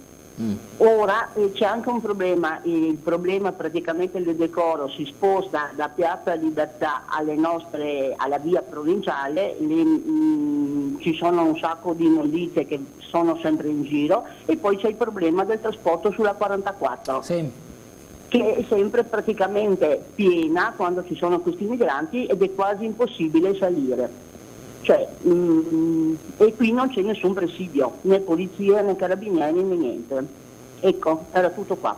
Grazie. Buongiorno. Ecco, De Gavardo, l'abbiamo in realtà anni fa già vissuta in termini, cioè raccontata, ecco, questa situazione, cioè laddove si riesce a trovare in città un'area, una zona che può essere adibita a un centro d'accoglienza, a un punto provvisorio di soggiorno per chi richiede asilo, quella zona diventa infuocata. Perché? Perché i residenti hanno paura, hanno sospetto, sono diffidenti. A torto o a ragione, non è mio. Beh, diciamo che cambia la loro vita e cambia sicuramente cambia la loro vita. La fruizione del mezzo pubblico, eccetera. Ecco, quindi anche a Camposacro questa signora, già sperimentando il periodo Covid, dove c'era la zona del campo scout di Camposacro adibita proprio a quarantena, avevamo anche noi in questa trasmissione non solo segnalazioni di sporcizia, segnalazioni di intasamento dell'autobus, proprio perché dopo si dovevano spostare fra Carso e città, eccetera. È un tema sicuramente da tenere. È un qualcosa che si sposta più che si risolve. Beh, ecco. insomma, è chiaro che non lo si risolve con la bacchetta magica. No, e Camposacro questo problema c'è già da parecchio tempo ed è abbastanza evidente a tutti, sia all'amministrazione comunale che all'azienda che si occupa del servizio dei trasporti urbani. E di questo tema abbiamo parlato parecchie volte già in consiglio comunale. Mi rendo benissimo conto delle difficoltà di chi vive in quell'area, un'area che obiettivamente era un paradiso nel verde e che negli ultimi anni sicuramente ha cambiato volto. La signora valutava o proponeva un presidio, ecco, terrò in considerazione questo suggerimento e ne parlerò con chi si occupa di queste cose all'interno del mio assessorato. Allora, leggo una mail che è un po' lunghetta, ma insomma la leggiamo. Buongiorno, vorrei esporre un mio ragionamento e sentire un'opinione super partes in merito. Premetto, un abuso, pur restando un'azione deprecabile, non risulta sempre paragonabile ad una grave azione criminale. A mio modesto parere, l'uso di un'auto blu per motivi personali, notizia di oggi, è da ritenersi un danno risarcibile tramite un accordo legale tra le parti senza ricorrere al tribunale, che comprenda una valutazione economica doppia rispetto al danno cagionato, sapendo a priori che l'azione tramite tribunale risulta doppiamente onerosa, danni e costi per i cittadini, e che spesso si risolve con la prescrizione del reato dovuta alle lungaggini legal burocratiche. Ovviamente il discorso vale su se l'abuso viene commesso per una sola imputazione, non viene ripetuto nel tempo e riguarda tutte le aree politiche. Cosa ne pensate? Grazie della risposta, scrive Piero. Il riferimento probabilmente a quello dell'utilizzo dell'auto blu del Michiché a Panontin, quindi passando dalla Sicilia al Friuli Venezia Giulia. Oggi la notizia dell'ex assessore Panontin, che nel 2013 ha avuto questa inchiesta a suo carico. Se poi la pena fondamentalmente viene commisurata al danno che può aver cagionato. Questa è l'opinione richiesta dal telespettatore. Io direi che sono abbastanza d'accordo con lui, nel senso che ci deve essere una certa serietà quando si ricopre degli incarichi pubblici, quindi è giusto che chi sbaglia paghi. Senta De Gavardo, lei avrà il compito di fondamentalmente dare seguito all'avvio dell'armamento della polizia locale. Avvio già avvenuto nei giorni scorsi, primi agenti, 26, se non sbaglio 22, 26. 22 inizialmente, 26 nei prossimi giorni. Ecco, dei primi reparti. Un poi paio di pattuglie. Sarà a regime tutto. Ci fa un quadro? Ma Trieste ha deciso di allinearsi a quella che è una realtà già quotidiana in tante altre città d'Italia e anche della regione Friuli Venezia Giulia, e quindi adottare l'armamento per la polizia municipale. Ci sono state acquistate le armi, i sistemi di protezione, è stata allestita ovviamente una sala dove riporre le armi in sicurezza e da qualche giorno, come è stato anticipato pochi secondi fa, le prime pattuglie stanno iniziando a girare armate. Chiaramente si tratta di persone che hanno già una lunga esperienza all'interno del corpo e nel corso dei mesi, per arrivare poi all'inizio del 2024, praticamente tutto il corpo della Polizia Municipale sarà dotato di questo strumento di difesa in più. Sì, volevo anche sottolineare che si tratta di un momento epocale per questo, per la Polizia Municipale, per l'introduzione dell'arma, ma anche perché dopo tanti anni si è deciso di incrementare notevolmente il numero degli agenti della Polizia Municipale presenti a Trieste. Ci sono state delle uscite dovute a pensionamenti e a alcuni agenti che hanno ritenuto non opportuno o non desideravano utilizzare l'arma, ma però ci sono stati numerosissimi ingressi e più o meno il saldo nei prossimi mesi sarà di più 80 unità, quindi si passa da 200 a quasi 300 unità di polizie municipali operativi sul territorio cittadino. Direi che è un bel salto di qualità da ogni punto di vista, perché dà la possibilità anche alla Polizia Municipale, che non si occupa solo, come uno potrebbe pensare, di infrazioni, ma ha tantissimi compiti e molto variegati.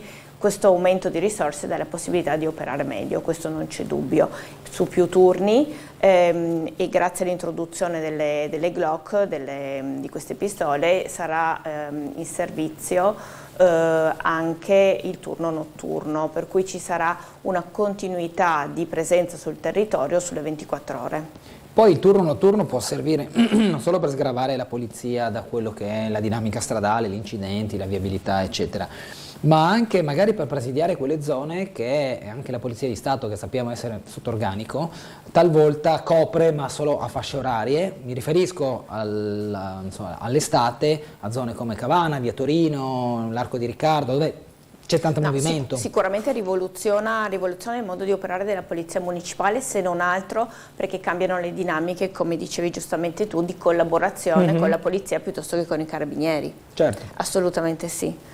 Ci sarà un'organizzazione del lavoro completamente diversa. Sentiamo un'altra telefonata, buongiorno. Pronto? Buongiorno. Niente, ci chiamano col tasto muto. Oltre all'organico, che quindi diciamo diventa in linea probabilmente con quelli che sono gli standard richiesti, almeno da piano organico. Beh, siamo una città, comunque una città grande, sì, e siamo una città anche piuttosto complessa, questo va detto, una città che sta cambiando, anzi che è cambiata, anche questo va detto, una città che ha il più grande porto d'Italia, una città che comincia a essere molto molto attraente per i turisti, una città che da poco tempo ha nuovamente ritrovato un ruolo strategico tra Occidente ed Oriente, una città che è al centro d'Europa, una città che è sbocco finale della rotta balcanica, per cui una città che richiede particolare attenzione, su questo non c'è dubbio. Tutte queste caratteristiche di Trieste sicuramente si sposano bene con un aumento dell'organico che direi era necessario e soprattutto richiesto dai vertici del corpo della Polizia Municipale. Mi faccio questa domanda più politica che tecnica. Cambiano secondo lei i rapporti, cioè dal suo punto di vista, i suoi rapporti con l'opposizione? Perché da consigliera è chiaro che... Questa è una domanda personale. Guarda, dico, l'assessore è quello che comunque deve poi alla fine diciamo, prendere una linea sul proprio settore e portarla in aula. Se il consigliere emenda, l'assessore propone fondamentalmente. Certo. Allora, cambiano sicuramente, perché i consiglieri sono 40 e gli assessori sono 10, per cui qui già in questo cambia. Gli assessori collaborano a strettissimo contatto con il sindaco e a strettissimo contatto tra loro, cambiano proprio i ruoli. E, il modo in cui vorrei operare io e questo vorrei metterlo in evidenza, e con un grande ascolto del territorio e con massima sensibilità nei confronti delle varie situazioni specifiche. Io sono una persona che dialoga molto e non intendo arretrare su questo punto, neanche ora che ho acquisito questo nuovo ruolo. Ho sempre dialogato e credo che tutti i consiglieri possano testimoniare questo, anche nel mio ruolo di consigliere, perché credo comunque che sia necessario costruire assieme, e cercherò sicuramente il dialogo anche in questo mio nuovo ruolo. La presidenza della Commissione Bilancio chi finisce? La presidenza della Commissione Bilancio io mi sono dimessa, certo, e finirà un'altra persona di Fratelli d'Italia, okay, resta comunque scelta all'interno del gruppo consigliare, che recentemente è stato incrementato da 2 nuovi ingressi, certo, per cui ora siamo in 10. Ed è, se su 40 consiglieri comunali 10 di Fratelli d'Italia, direi che è davvero un bel numero, è un numero importante, è una squadra che sicuramente farà grandi cose per la città. Vi fermate a 10 e andate oltre? No, non mi risponde, io sono una dei 10 e un eventuale incremento va chiesto a chi è ancora fuori. Ogni tanto provo a tirare fuori aria, come si dice. Vabbè. Cosa le ha detto il sindaco quando lei ha ottenuto ufficialmente l'incarico? Le ha dato qualche consiglio, un suggerimento, uno sprone, qualcosa? Ma direi che con il sindaco ho avuto sin dall'inizio un buon rapporto e ho apprezzato moltissimo questa fiducia, perché gli assessori sono indicati dal sindaco, per cui insomma diciamo che c'è stato un rallegramento reciproco. Ok, leggiamo una mail. Buongiorno, la soluzione è creare campi profughi al di fuori dell'Europa con trasferimento immediato di chi arriva illegalmente. Mi sembra che alcuni paesi europei lo hanno già fatto. Buona giornata e buon lavoro al nuovo assessore, scrive Alessandro. Vabbè, grazie questa Alessandro. Poi è un'opinione più ampia che riguarda l'Europa, insomma. C'è qualche paese del nord Europa che ha creato dei campi profughi in un paese dell'est, dei Balcani se non sbaglio, e loro hanno scelto questa soluzione qui. Sicuramente qualche soluzione anche, prima facevo un discorso un po' di geopolitica strategica, che è quello che sta portando avanti il governo Meloni ora. È chiaro che una collaborazione a livello europeo per aiutare i paesi dell'Africa è un progetto che non si può realizzare a brevissimo tempo, per cui qualche altra soluzione a breve tempo va effettivamente individuata, perché diciamo il tema è molto molto caldo, specialmente durante i mesi estivi. Sicuro. Dobbiamo andare in pubblicità, breve pausa, ci vediamo però tra pochissimo.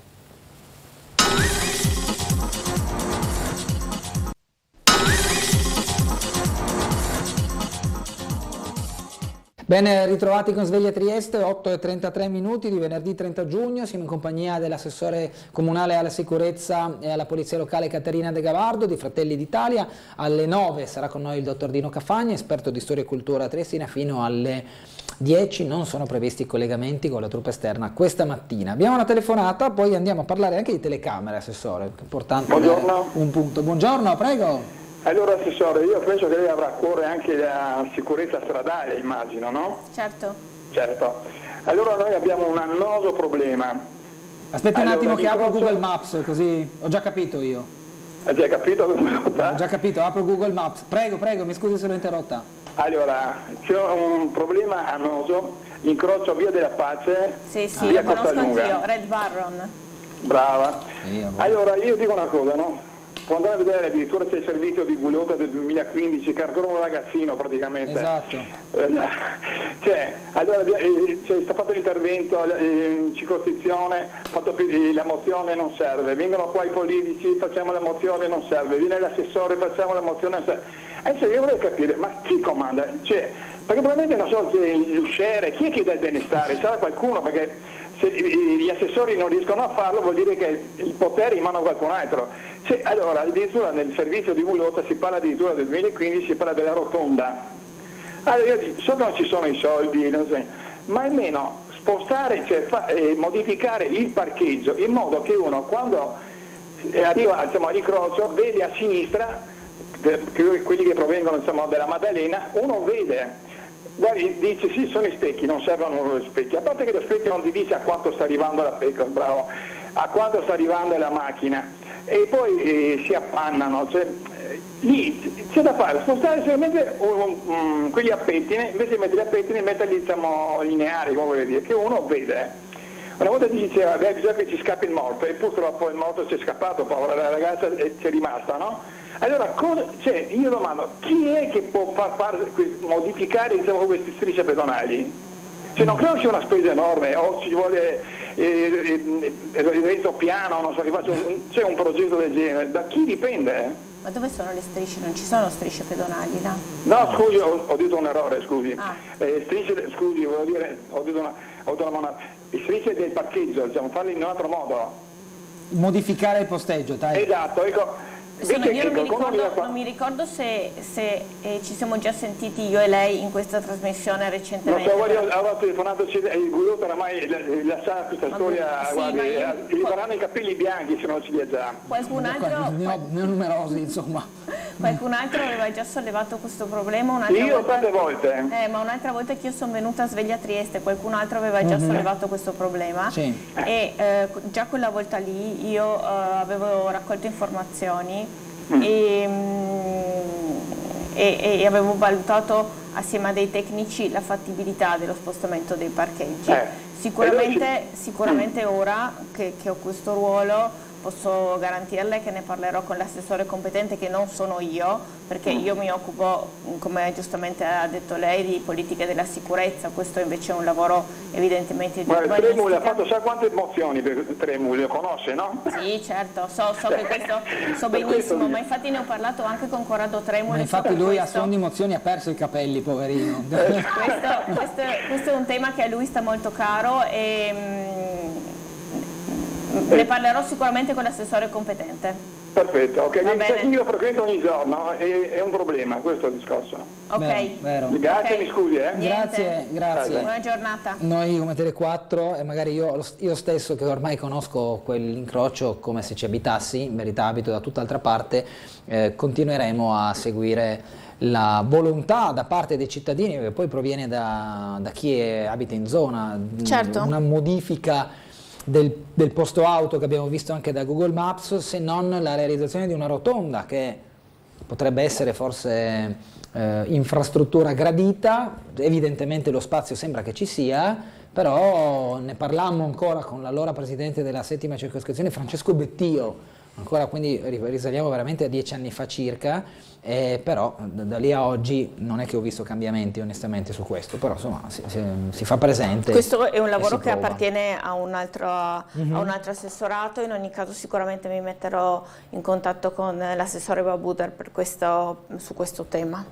Una mail dice: buongiorno al giornalista e alla signora De Gavardo, a cui auguro un proficuo buon lavoro e che il cielo l'aiuti in questo incarico veramente impegnativo. Riguardo alla Piazza Grande e alla fontana del Mazzoleni, bisogna arrivare ad abbeverarla. Questa fontana, il palazzo plenario e la statua di Carlo VI rappresentano il Settecento triestino della piazza, una ragione in più per ripristinarla assieme, se possibile, a quella di Teti e Venere del palazzo del Lloyd, scrive Gianni. Credo che tutto questo, come diceva lei De Gavardo, rientrerà quando si metterà mano alla pavimentazione di Piazza Unità, perché come dire, una volta che spacchi la piazza, la spacchi una volta per fare tutto. Immagino che la ratio sia quella. Certo. No? Ma il tema, come ho detto prima, è proprio che la fontana è stata spostata dalla sua posizione originale e diciamo tutto il sistema che doveva far confluire l'acqua attualmente non funziona, nel senso che era stato organizzato per far confluire l'acqua un paio di metri più a sud e lì dove adesso crea tutta una serie di disagi e di inconvenienti per i quali è necessario tenere la fontana chiusa. Sicuramente sarà un tema da affrontare, credo anche a breve scadenza, nel momento in cui l'amministrazione deciderà di rifare la pavimentazione di Piazza Unità. Un'altra mail ci porta ad altro, dice: buongiorno, domanda: il 30 novembre di quest'anno sarà obbligatoria per tutti la PEC, quindi il tutto a spese nostre. È facile proporre e non pensare a dare i mezzi economici a tutto ciò, quindi anziani, chi non ha uno smartphone, chi non ha un PC, chi non sa usarlo, chi è anziano, con quale ragionamento arriva a questo? Grazie, scrive una telespettatrice. È un percorso graduale che al momento è obbligatorio per le imprese e per le pubbliche amministrazioni, tende però a diventare strumento ufficiale per le comunicazioni al cittadino. Sicuramente dovrebbe esserci un po' più di affiancamento nell'utilizzo di questi nuovi strumenti. Io personalmente ricordo di aver avuto una difficoltà enorme a fare lo SPID e all'inizio era davvero un'impresa complessa, adesso mi dicono è stato molto semplificato il processo, mi auguro che ci siano dei percorsi guidati e degli aiuti affinché tutti possano arrivarci agevolmente. Poi in realtà realizzata la PEC funziona come una mail normalissima, per cui l'utilizzo è molto molto semplice. Il tema è arrivarci. Esatto. Un'altra mail dice: buongiorno a voi, volevo segnalare e dare un consiglio, se così si può dire. E poi mi raccomando, controllatela la PEC, perché io qualche volta mi sono dimenticata io ce l'ho da un paio di anni, mi sono dimenticata di controllarla e là mi erano arrivate cose assolutamente fondamentali, perché poi la PEC ha una valenza legale e quindi va tenuto sotto controllo. Assolutamente, giusto consiglio, anche io me ne dimentico spesso. Una mail dice: buongiorno a voi, volevo segnalare e dare un consiglio, se così si può dire, anche se non sono nessuno, visto che in questo periodo a causa del Triskel nessuno è nessuno. Io sono molto molto molto felice di ricevere consigli da parte di tutti, per cui chiunque abbia necessità di richiedere informazioni o di dare suggerimenti mi contatti, perché ne sarò ben felice. Dicevo, il Triskel hanno chiuso via Marchesetti a salire, tutti entrano in via dei Mille. Volevo segnalare che in tutte quelle ore le macchine vanno e vengono a tutta velocità, nei weekend anche peggio. Per lo più il nostro gatto rionale è stato investito e ora in clinica. Credo servirebbe una pattuglia fissa in quelle ore. Saluti da Manuel. Il Triskel finisce domenica, ma non per questo non è stato comunque luogo frequentato, che molto. Ha visto una modifica anche della viabilità, quindi in questo caso magari si chiede alla polizia locale di pattugliare per chi in via dei Mille poi usa magari accelerare un po' troppo. Segnalerò senza dubbio questa mail. Telefonata, buongiorno. Pronto? Sono Gabriela, buongiorno. Prego.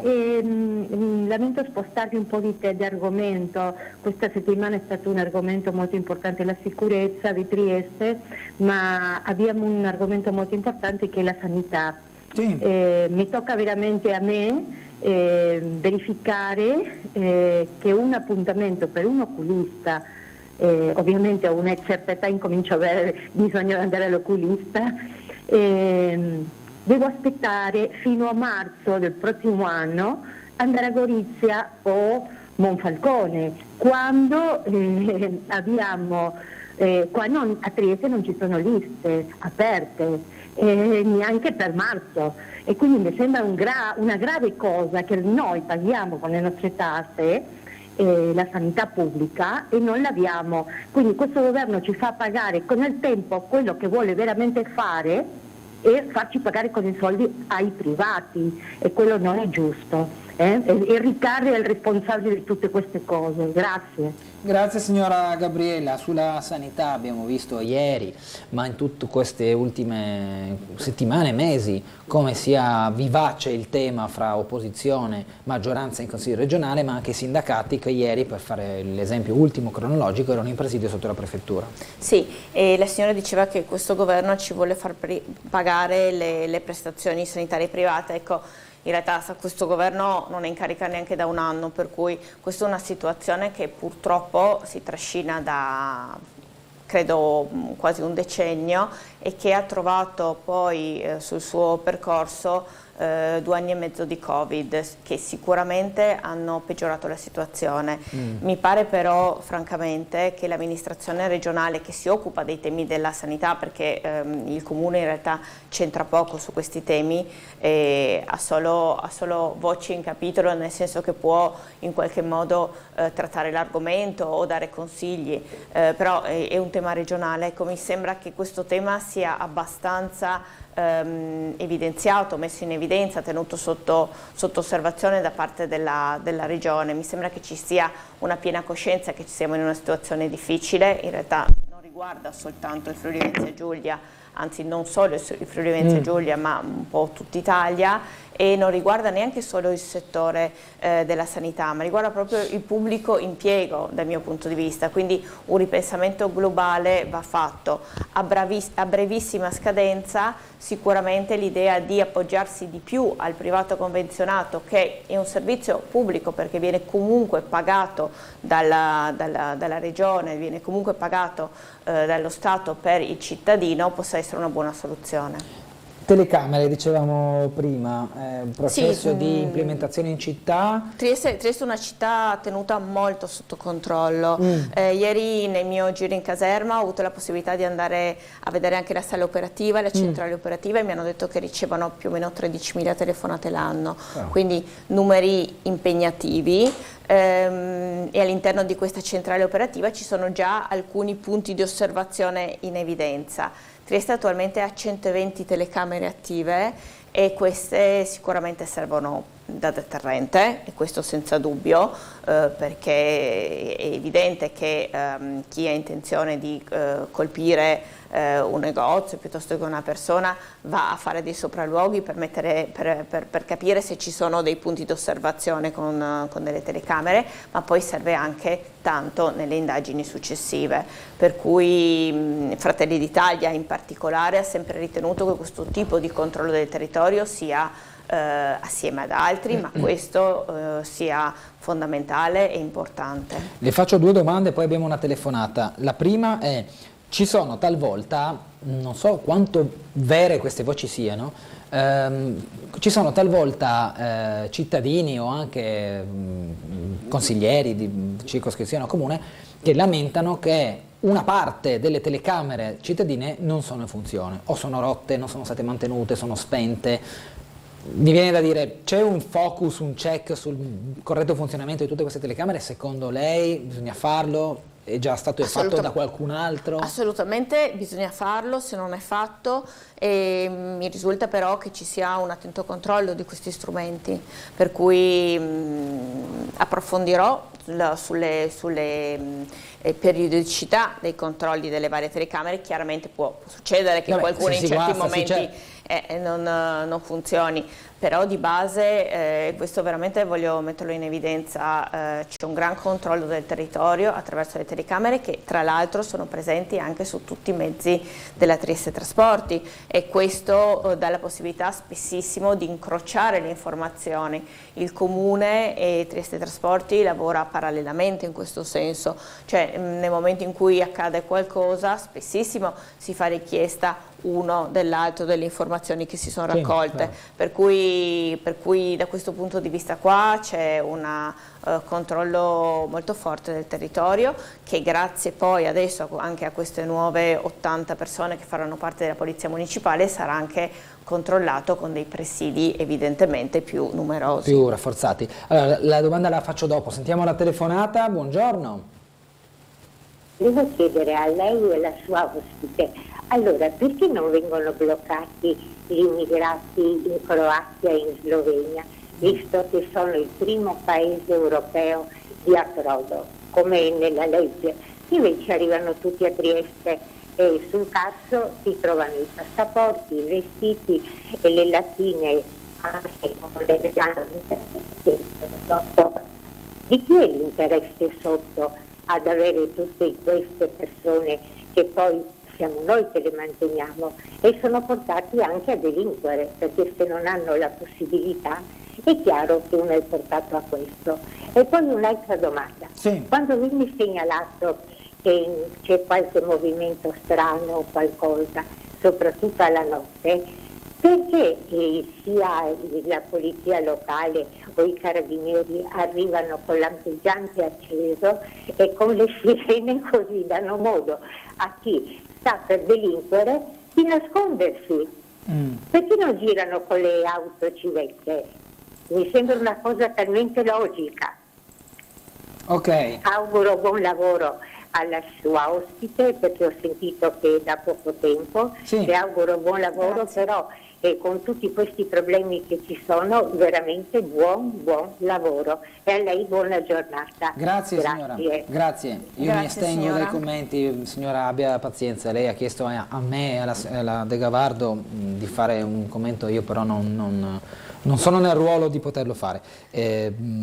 Sì, perché non si fermano in Slovenia e in Croazia, ma credo che queste persone di base non abbiano loro nessun interesse a fermarsi in Croazia e in Slovenia e cercano in tutti i modi di superare il confine e di arrivare a Trieste, cioè loro vogliono fondamentalmente raggiungere Trieste, fare qui domanda di asilo, cercare qui i primi contatti, probabilmente fare poi una pausa perché la maggior parte delle persone poi scappano o comunque si muovono, tanti però fanno domanda di asilo e vorrebbero restare su questo territorio.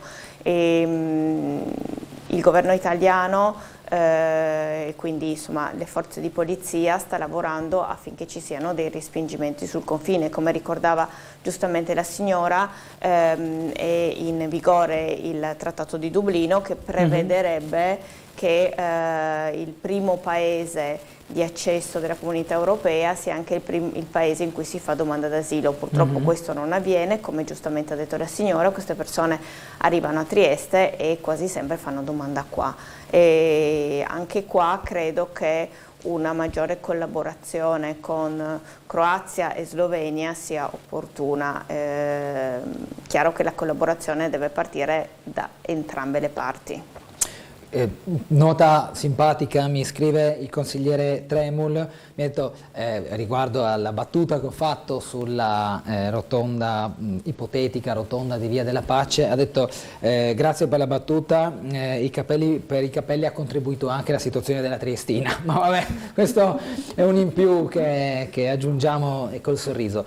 La mia domanda era questa. Sulla Triestina adesso? No, ancora prima della telefonata. Io sono una gran tifosa della Triestina. Magari ci arriviamo fra qualche minuto. Per cui mi sta molto a cuore sia la Triestina che il basket e in realtà tutto lo sport locale.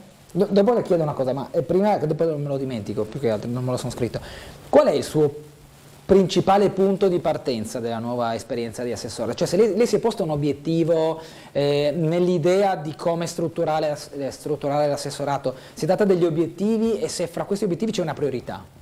Ma guarda, il primo obiettivo fondamentale è l'ascolto del territorio, per questo quando un telespettatore ha telefonato e ha detto io sono il signor nessuno ma vorrei dare un suggerimento, per me ogni suggerimento è ben accolto perché credo che in questo assessorato in particolare sia fondamentale ascoltare le persone, ascoltare le loro situazioni di disagio, i loro suggerimenti, i loro consigli e le loro richieste di informazione.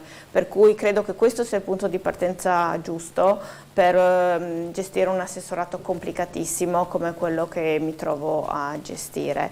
È chiaro che poi nella gestione politica di questo assessorato seguirò assolutamente la linea di Fratelli d'Italia, che ancora una volta ringrazio per la fiducia enorme che ha avuto nell'assegnarmi questo incarico. C'è una dinamica di regolamento di polizia urbana, il DASP urbano, cioè c'è uno strumento in mano al settore, no? già stilato tempo fa. Sì, il DASP urbano è uno degli altri strumenti, assieme alla videosorveglianza, assieme al presidio del territorio, di cui stiamo discutendo tra l'altro anche in questo periodo. Adesso il tema è al parere delle circoscrizioni e poi passerà nuovamente in giunta e poi in consiglio comunale. Il tema è ampliare un po' le aree di DASP urbano. Adesso questo strumento che prevede che se una persona si comporta male in centro città poi subisce una sanzione che prevede il suo allontanamento per un certo periodo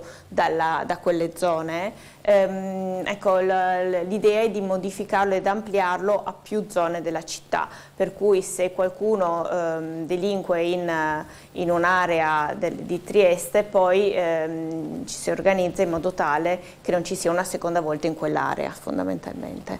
Quindi l'idea è di ampliare a rioni che evidentemente sono maggiormente sotto osservazione, che sappiamo essere aree calde, aree più sensibili, ed è un modo per proteggere, un modo per tutelare i cittadini, un modo per proteggere l'ambiente, un modo per proteggere Trieste. Ma perché oggi non copre integralmente il comune? No. copre solo alcune aree centrali della città. Ah, ok, quindi la modifica che volete portare è quella di estendere L'obiettivo è quello di estendere in alcune zone che evidentemente sono risultate particolarmente sensibili da delle analisi anche statistiche di situazioni complicate che sono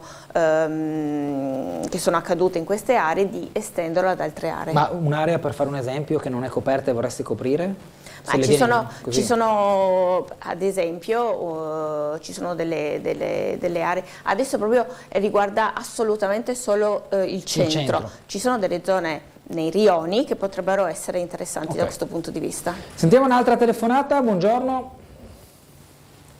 Buongiorno a lei e a Caterina De Gavado con un in bocca al lupo, l'idea. Buongiorno. Allora, io però adesso il tempo è brutto perché mancano 5 minuti, volevo dire una cosa, un aneddoto che mi è successo circa un mese fa, all'assessore. Okay. Allora, vedo arrivare su un camion super via Baiardi con un caterpillar, si mettono a scavare e chiudono la strada, premesso che al 118 la strada è già chiusa, perciò a monte. Telefono alla polizia locale e dico: ma come avete dato il permesso di chiudere la strada al numero 80 e chiusa anche al 118? Io ho la macchina nel mio parcheggio e non riesco ad andare né su né giù. La risposta è stata: signora, era un'urgenza. Allora, io l'urgenza, ho lavorato 20 anni in sala operatoria, si espletava in un quarto d'ora, non in 5 giorni, perché c'era un spandimento di gas, però quel segno rosso era stato fatto già da 5 giorni, per cui non vedo tutta questa urgenza per bloccare i cittadini. Si potevano almeno mettere gli avvisi a 24 o 48 ore prima, così uno spostava la macchina o a monte o a valle a seconda di come aveva bisogno. Mi fa: signora, io non so cosa dirle, c'era un'urgenza e lei deve rimanere chiusa in casa. Allora io questo atteggiamento arrogante, io so che sono una rompiscatole e telefono spesso alla polizia locale, ma questo atteggiamento arrogante da parte di uno che è al servizio dei cittadini disturba tantissimo. L'altro ieri ho incontrato un signore che abita sopra, in alto della via Baiardi, lo conosco bene, e abbiamo discusso un momento e mi fa: ma io ho fatto la stessa telefonata. Ha risposto un uomo e mi ha detto: signore, non so cosa dirle. Eccolo. Allora io vorrei veramente che questi provvedimenti siano presi con un po' di testa, non così tanto i cittadini sono cittadini, no? Eccolo, perché la polizia locale non si rende conto che se non ci fossero i cittadini loro non avrebbero lo stipendio, perché li paghiamo con le nostre tasse. Grazie, mi scusi De Gavado, non ce l'ho con lei, però sono arrabbiatissima con la polizia locale. Grazie. Grazie signora Nivea, buona giornata. Buona giornata Nivea. E diciamo, non so cosa dirle, obiettivamente è una risposta che non ci sta, sì. Quindi insomma cercheremo di fare in modo tale che non ci siano più risposte di questo tipo, perché credo che anzi, ma sarà stato sicuramente un caso isolato di una persona che magari avrà avuto una brutta giornata in quel momento, e credo che invece la polizia municipale sia un servizio essenziale nella nostra città, di grande prestigio, e che sia davvero un punto di riferimento per tutti. Lo è stato in passato, lo è stato grazie all'ottimo lavoro dell'assessore De Blasio che mi ha preceduto, e cercherò di fare in modo tale che sia così anche in futuro. Un punto di riferimento per la città, un punto di riferimento per i cittadini, un numero di telefono sempre attivo per ogni tipo di problema che Trieste possa avere. Triestina, passaggio agli americani a un passo, lo vediamo dal piccolo di oggi, ne parliamo da un po'. si attende, ma si incrocia le dita, no, De Gavardo? Io incrocio le dita, io sono una grande tifosa della Triestina, per un periodo ho lavorato anche in biglietteria, anche durante il periodo dell'università lavoravo in biglietteria, così poi finito di vendere i biglietti potevo andare gratuitamente a vedere la partita. Io quando ero studente facevo lo steward allo stadio. Ah, bene, allora ci saremmo incrociati. Casacchetta gialla, stavo ci saremmo a guardare incrociati. Il pubblico, in realtà dovevo guardare il pubblico ogni tanto mi giravo e guardavo la partita. No, beh, è stata una bellissima esperienza. Guarda, speriamo, non possiamo fare altro che augurarci il bene. Io credo che la città meriti una squadra di buon livello, una squadra che le dia soddisfazione. A Trieste c'è tantissima voglia di sport, fame di calcio, fame di basket, fame di pallamano, adesso c'è tanto entusiasmo per la pallanuoto, il basket femminile, però adesso non vorrei dimenticare qualche sport, ma l'atletica, il pattinaggio, c'è davvero tantissima fame di sport, pallavolo, i triestini sono grandissimi sportivi, per cui credo che ci meritiamo una squadra di alto livello anche nel calcio. Per non parlare ovviamente di tutti gli sport del mare, canottaggio, la vela, canottaggio, la vela. Quindi insomma è una tradizione che tutti i triestini conoscono e che quando poi vedono che le società, probabilmente quelle più sotto i riflettori, faticano a trovare una solidità duratura nel tempo,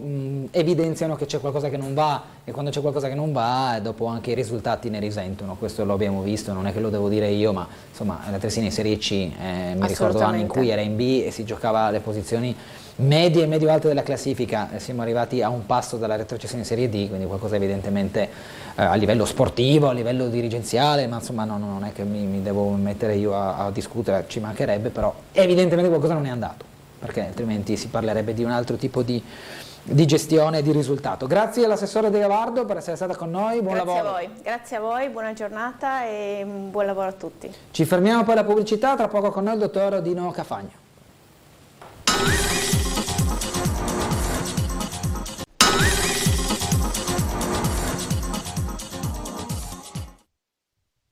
Ben ritrovati in diretta con Sveglia Trieste in compagnia del dottor Dino Cafagna. Sì, buongiorno a tutti. Dunque oggi vado ad aprire intanto il corollario delle nostre consuete foto per proseguire con... Per proseguire esattamente con diremo così, le statue, i reperti che sono conservati presso il Civico Museo di Storia d'Arte con l'orto lapidario, cioè con quel terreno dove sono state salvate tutte queste opere d'arte, da sculture, da busti, da incisioni eccetera, che riguardano la storia di Trieste. Ecco, quindi ne abbiamo parlato fino all'altro giorno, continuiamo. Ecco, questo è un busto che voi passate di là e vedete questo bel busto femminile di tipo un po' neoclassico, ma che non vi racconta niente, invece di dietro c'è una storia molto interessante. Vediamo difatti la prossima diapositiva. Nel corso numero 10 c'era questa casa, ecco, il busto in verità lo vedete, questa casa è stata ovviamente demolita, come abbiamo detto altre volte, tutte le case demolite che avevano qualche aspetto artistico di pregio, come in questo caso un busto, un'epigrafe eccetera, veniva portata e salvata, ecco, perché come vedete la freccia rossa è appunto il busto dove era situato, in questa casa che ripeto non esiste più perché oggi abbiamo un altro palazzo, il Palazzo Nanian, e viceversa sotto vediamo il personaggio che poi illustreremo addosso, che è il signor Wunck, che diremo così, lo vedete con la freccia blu, ecco, sotto lui aveva una pasticceria, una famosa pasticceria molto rinomata, molto seguita, richiesta, e quindi questo personaggio è diventato anche abbastanza ricco. Aveva un hobby in qualche modo, quella di raccogliere e di conservare dei reperti archeologici, e difatti al piano terra c'era la pasticceria dove la gente arrivava e chi voleva poteva recarsi al primo piano dove c'era questa sorta di museo che lui conservava, che lui aveva sotto vetro di questi reperti, soprattutto un po', se vogliamo, orientali, Cina, India e Giappone, dove la gente pagando un piccolo biglietto poteva vedere, ma in verità lui anche vendeva, ecco. Lui ci offre la possibilità di parlare brevemente ovviamente di quel fenomeno importante che è il collezionismo dell'Ottocento, ecco. Nell'Ottocento a Trieste, e prevalentemente a Trieste, per due grandi fenomeni si sviluppa sviluppa in modo molto forte, molto vivace. Da una parte ci sono i ricchi, soprattutto commercianti, ecco, perché Trieste è un porto che nasce grosso modo all'inizio del Settecento, ma nell'Ottocento è già molto sviluppato. È il principale porto dell'impero austro-ungarico, che tra l'altro l'impero austro-ungarico è uno dei più importanti imperi, sia non solo come un numero di abitanti, ma anche come appunto attività sociali, economica, eccetera. Quindi essere il porto più importante significava anche molta ricchezza, e quindi ha attirato molte persone che anche dal nulla potevano diventare anche molto ricchi.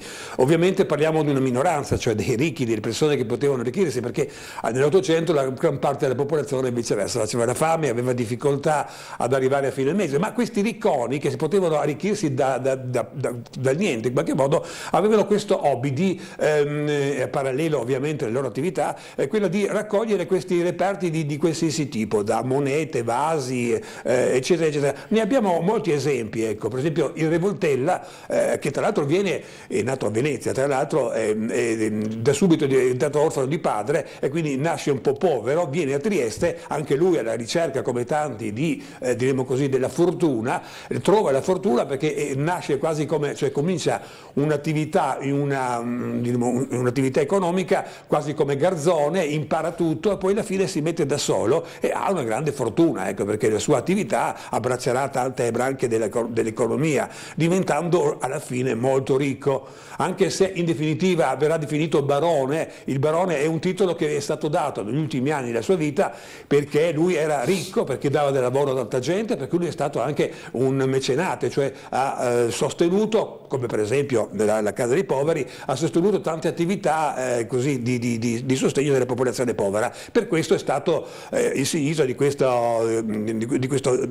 della baronia, ecco, per cui è diventato barone, ma lui non era di sangue blu, come tanti ricchi, e sono diventati baroni per queste opere, perché ricchi, perché hanno dato del lavoro a molte persone. Ma comunque, tornando al nostro questo aveva questa grande rappresentazione che era molto conosciuta, questo suo museo in qualche modo, non solo a livello austriaco, siamo sotto l'impero, ma anche a livello europeo viene conosciuto. Vediamo la prossima, se mi ricordo. Beh sì, ecco, questo è 1850, su un giornale inglese compare appunto la storia per sottolineare come questa attività fosse molto conosciuta, in cui si vede appunto questo primo piano dove sotto vetro vediamo tanti reperti, soprattutto un po' orientali, come abbiamo detto prima, e gente che viene a vedere.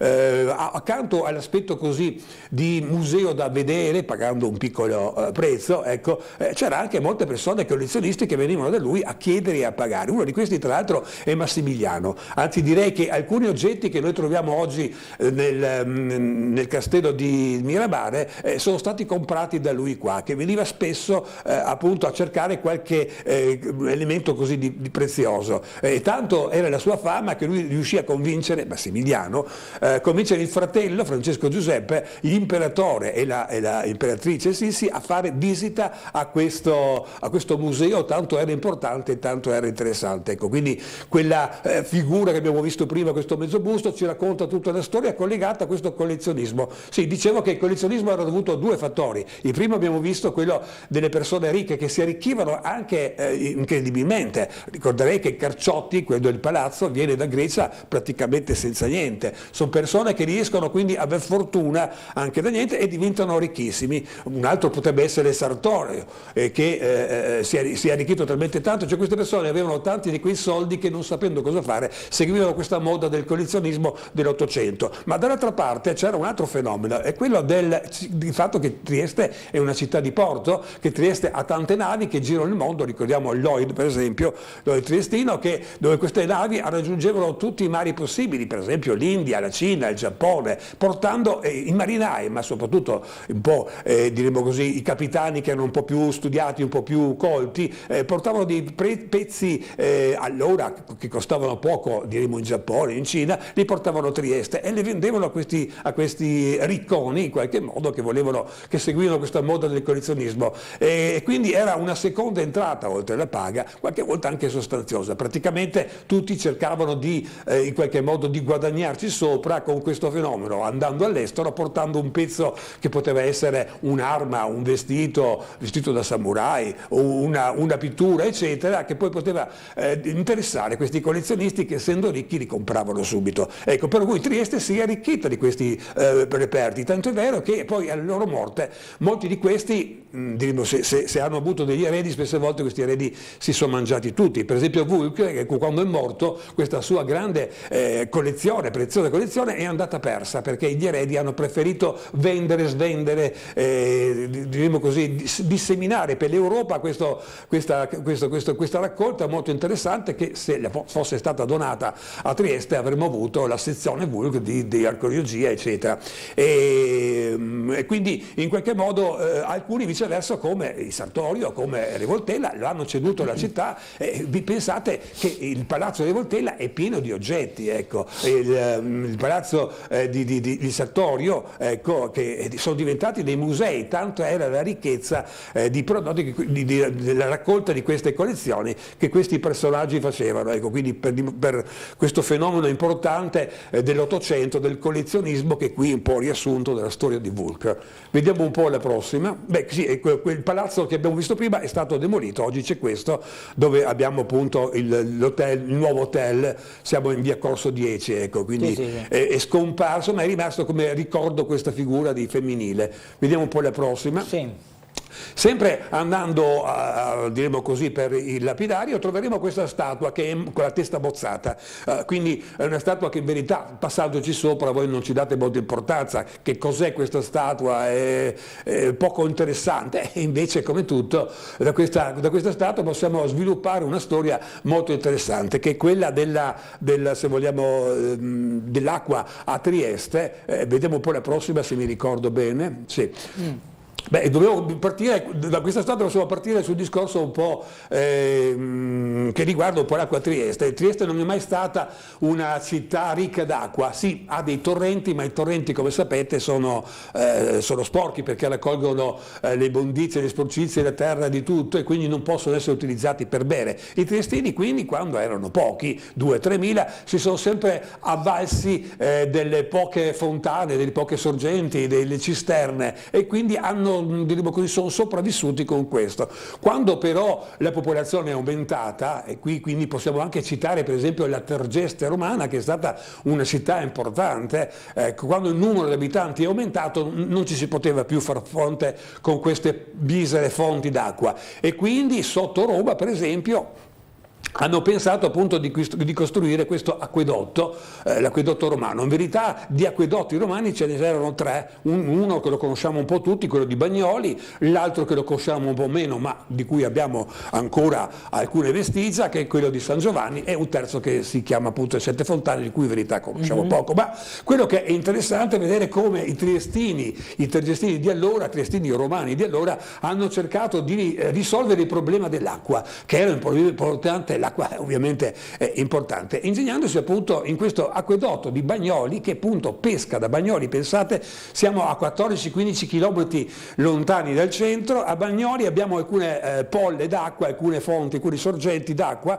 dove gli ingegneri romani hanno costruito questo acquedotto, che è qualcosa di splendido. Perché è splendido? Oltre che la lunghezza, oltre al fatto che è stato costruito in muratura, non c'erano tubi ovviamente di plastica, ma in muratura, quindi una sorta appunto di canale in centrale, che doveva però essere coperto da una sorta di copertura in mattoni, quindi oltre alla struttura particolarmente complessa, 15 km, quello che è interessante è come hanno spinto quest'acqua da Bagnoli fino a Trieste, sono 15 km, ecco. Oggi noi questo problema l'abbiamo risolto con le pompe elettriche, ecco. Ricorderei, non so, per esempio, che l'acquedotto di Aurisina, 1850, si è scoperto che sotto Aurisina c'erano queste polle d'acqua del Timavo, quindi acqua che poteva essere potabile, è stata quindi circondata, e con delle potenti pompe, prima a vaporacqua, poi elettriche, hanno pompato l'acqua lungo il crinale fino a sopra, e da sopra l'hanno spinta poi dappertutto. Tuttora, tra l'altro,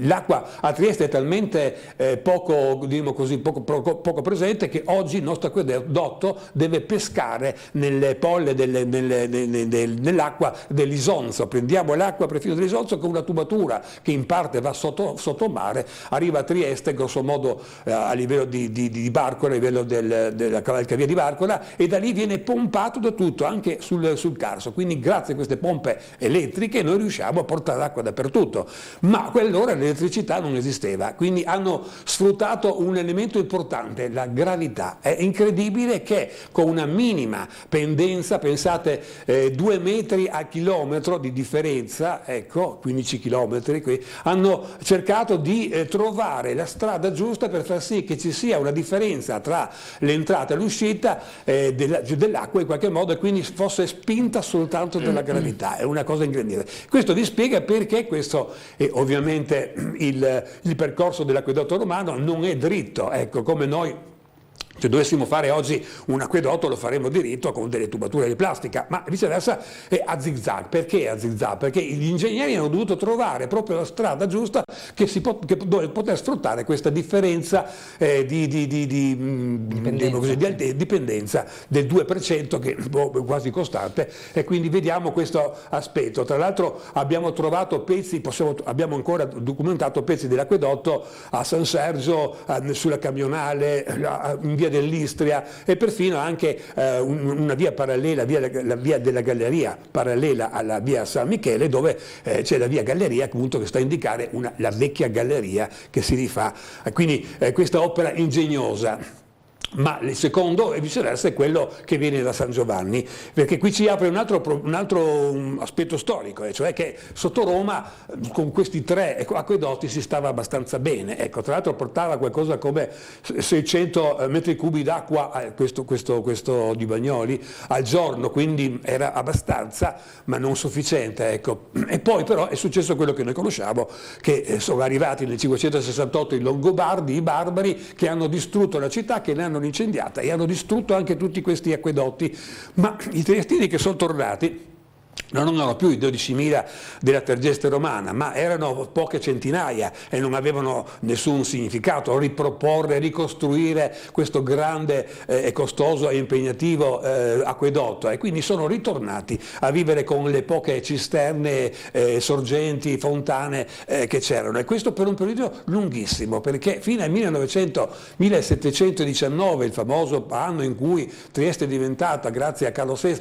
un porto franco, Trieste per più di 1000 anni quindi è stata numericamente molto limitata, si andava dai 2 ai 4, ai 5, ai 6 a 1000 abitanti, ma sempre pochi che erano cioè che potevano tranquillamente appoggiarsi a queste poche fonti.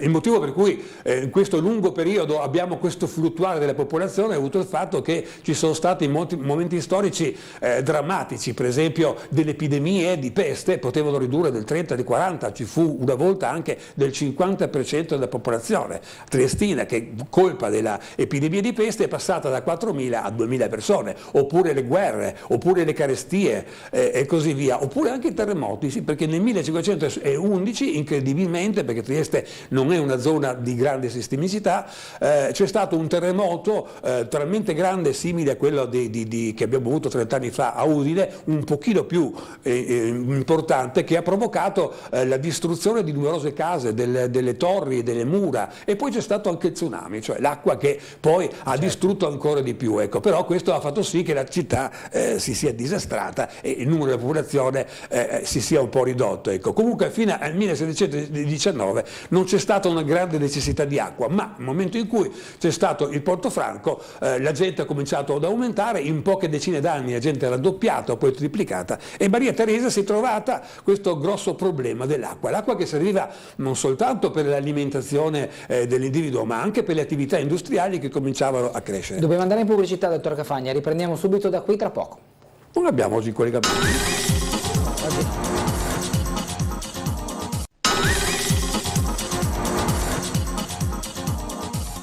Riprendiamo in compagnia del dottor Dino Cafagna questa Spiegazione del torrente. Vabbè, Vito, abbiamo parlato sì dell'acqua più che altro, è importante. Volevo far presente che l'acqua non era importante solo per le persone, ma con l'aumentare dell'attività del Portofranco anche delle attività industriali. Ricorderei a questo il signor Chiozza, noi conosciamo tutti i portici di Chiozza. Ecco, Chiozza era un genovese, viene da Genova a 20 anni, anche lui a cercare fortuna a Trieste, perché Trieste stava attirando tante persone. Chi aveva fortuna poteva diventare veramente ricco. E lui mise su una fabbrica di saponi, ma i saponi avevano bisogno di tanta acqua e a Trieste non ce n'erano, o meglio in città, ecco, non ce n'erano, e quindi lui cercò un posto molto molto lontano dalla città, quasi praticamente desertico, dove però c'era un'affluenza di due torrenti, il torrente Farneto che veniva da San Giovanni e il torrente Cluz, come si chiama, oppure se vogliamo Sette Fontane, che veniva da Catinara e che formava in quella zona, proprio in quella zona si riunivano e formavano il cosiddetto torrente grande. Ora fa ridere definire i portici di Chiozza una zona molto lontana, ma proprio lì i portici di Chiozza erano proprio la sede dove lui aveva, allora siamo nel 1806, aveva trovato il posto ideale per mettere su questa fabbrica, una fabbrica che ha avuto un'enorme fortuna. Ricordiamo appunto che uno che apriva un'attività di saponi per tutto l'impero austriaco e per tutta l'Europa, era chiaro che faceva una grande fortuna, aveva tanti di quei soldi che poi costruì tante case, 12 case, si chiamava appunto Isola di Chiozza, di cui anche la principale, che era la casa domenicale, che era la casa dove c'erano i portici di Chiozza, dove oggi noi ci troviamo in qualche modo. Allora era molto lontano, ma ripeto, lui scelse volutamente quella zona perché era una zona ricca d'acqua che permetteva alla sua attività di lavorare. Ecco. Quindi vediamo poi la prossima. Quindi Maria Teresa si trovò di fronte a un problema molto grosso, e cioè quello di trovare dell'acqua. Come fare? Ecco, l'acquedotto romano, quello di Bagnoli, era troppo impegnativo, troppo costoso, troppo lontano e così via. E quindi si volse l'attenzione verso l'acquedotto di San Giovanni. Tuttora San Giovanni, la zona di San Giovanni, il rione di San Giovanni, ecco,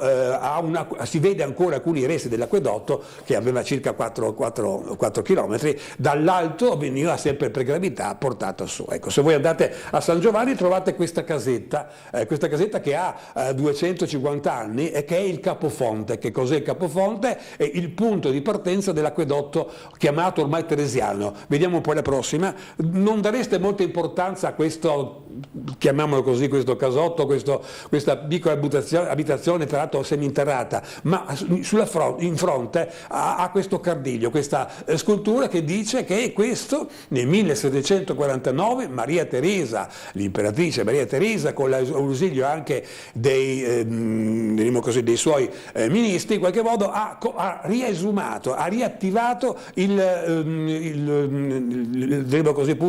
la struttura romana che c'era prima. Ecco.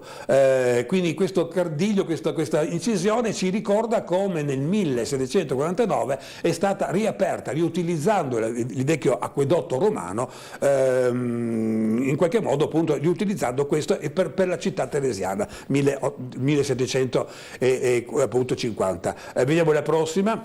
In verità il capofonte è sì l'inizio del torrente, ma prima dell'inizio ci sono delle gallerie, come vediamo qui. Possiamo immaginare come le 5 dita di una mano che prima del capofonte si approfondiscano un po' nel monte, nel colle che sta dietro, e che pescano l'acqua. Il principio è lo stesso, se vogliamo, del pozzo, no? Solo che il pozzo è verticale, noi scaviamo un buco per intercettare, diremo così, l'acqua, le fonti d'acqua. Ecco. Qui viceversa, più che perpendicolare, si è orizzontali, come delle dita, si scava e si raccoglie quest'acqua che poi si canalizza, si trova qui. Ecco. Il cerchio rosso ci dice che qui siamo nel capofonte, che poi viene aumentato. Vediamo a destra arriva l'acqua e ci sono quelle strutture che servono appunto per filtrare l'acqua. Dopo da qua arriva giù. Ecco, l'andamento dell'acquedotto teresiano, che è servito per tanto tempo, è quello appunto di San Giovanni. Tra l'altro ricorderei, San Giovanni è chiamato, il rione San Giovanni è chiamato così perché si rifà a San Giovanni Battista, colui che ha battezzato nel Giordano Gesù. quindi è il santo dell'acqua, perché San Giovanni è incredibilmente una zona ricca d'acqua, innanzitutto perché passa il Farneto, il torrente Farneto, e sia perché passano numerosi affluenti, e sia perché noi abbiamo appunto l'inizio dell'acquedotto romano, o adesso chiameremo teresiano, ecco, quindi ha questo nome per ricordare San Giovanni, protettore dell'acqua. Da San Giovanni scende giù per la via delle docce, viene chiamata via delle docce perché proprio ci sono delle docce, cioè delle specie di mattoni, ecco, semitondi che portavano l'acqua. Quindi quando si è scavato per costruire si sono trovate queste docce che ha dato il nome, che si rifanno ovviamente all'acquedotto di Maria Teresa, che ha dato il nome in qualche modo a questo appunto a questa via. Poi via Pindemonte, via Crispi, e via Crispi oggi noi abbiamo una via che si chiama via una via perpendicolare che porta l'acqua, che porta, diremo così, al viale 20 settembre, via Streller, ecco, non mi veniva il nome, che è molto ripida ma che non esisteva allora, ecco, è stata costruita quando è stato costruito il Politeama Rossetti, ecco. Però c'era comunque da via Crispi una via un po' meno pendente che arrivava al cosiddetto viale, che una volta, voi sapete, si chiamava acquedotto, ecco. 1920 la parola acquedotto, che era molto bella, andiamo in acquedotto, a via dell'acquedotto, è stata cambiata in 20 settembre, che si rifà al fatto che nel 1870 c'è stata la breccia di Porta Pia, c'è stata cioè la congiunzione, diremo così, il papato cessa di essere, l'Italia finalmente si unisce, quindi la data del 20 settembre sta a indicare l'unità d'Italia, ecco, era molto importante, ma hanno cancellato questo affascinante nome di acquedotto perché sotto ci passava appunto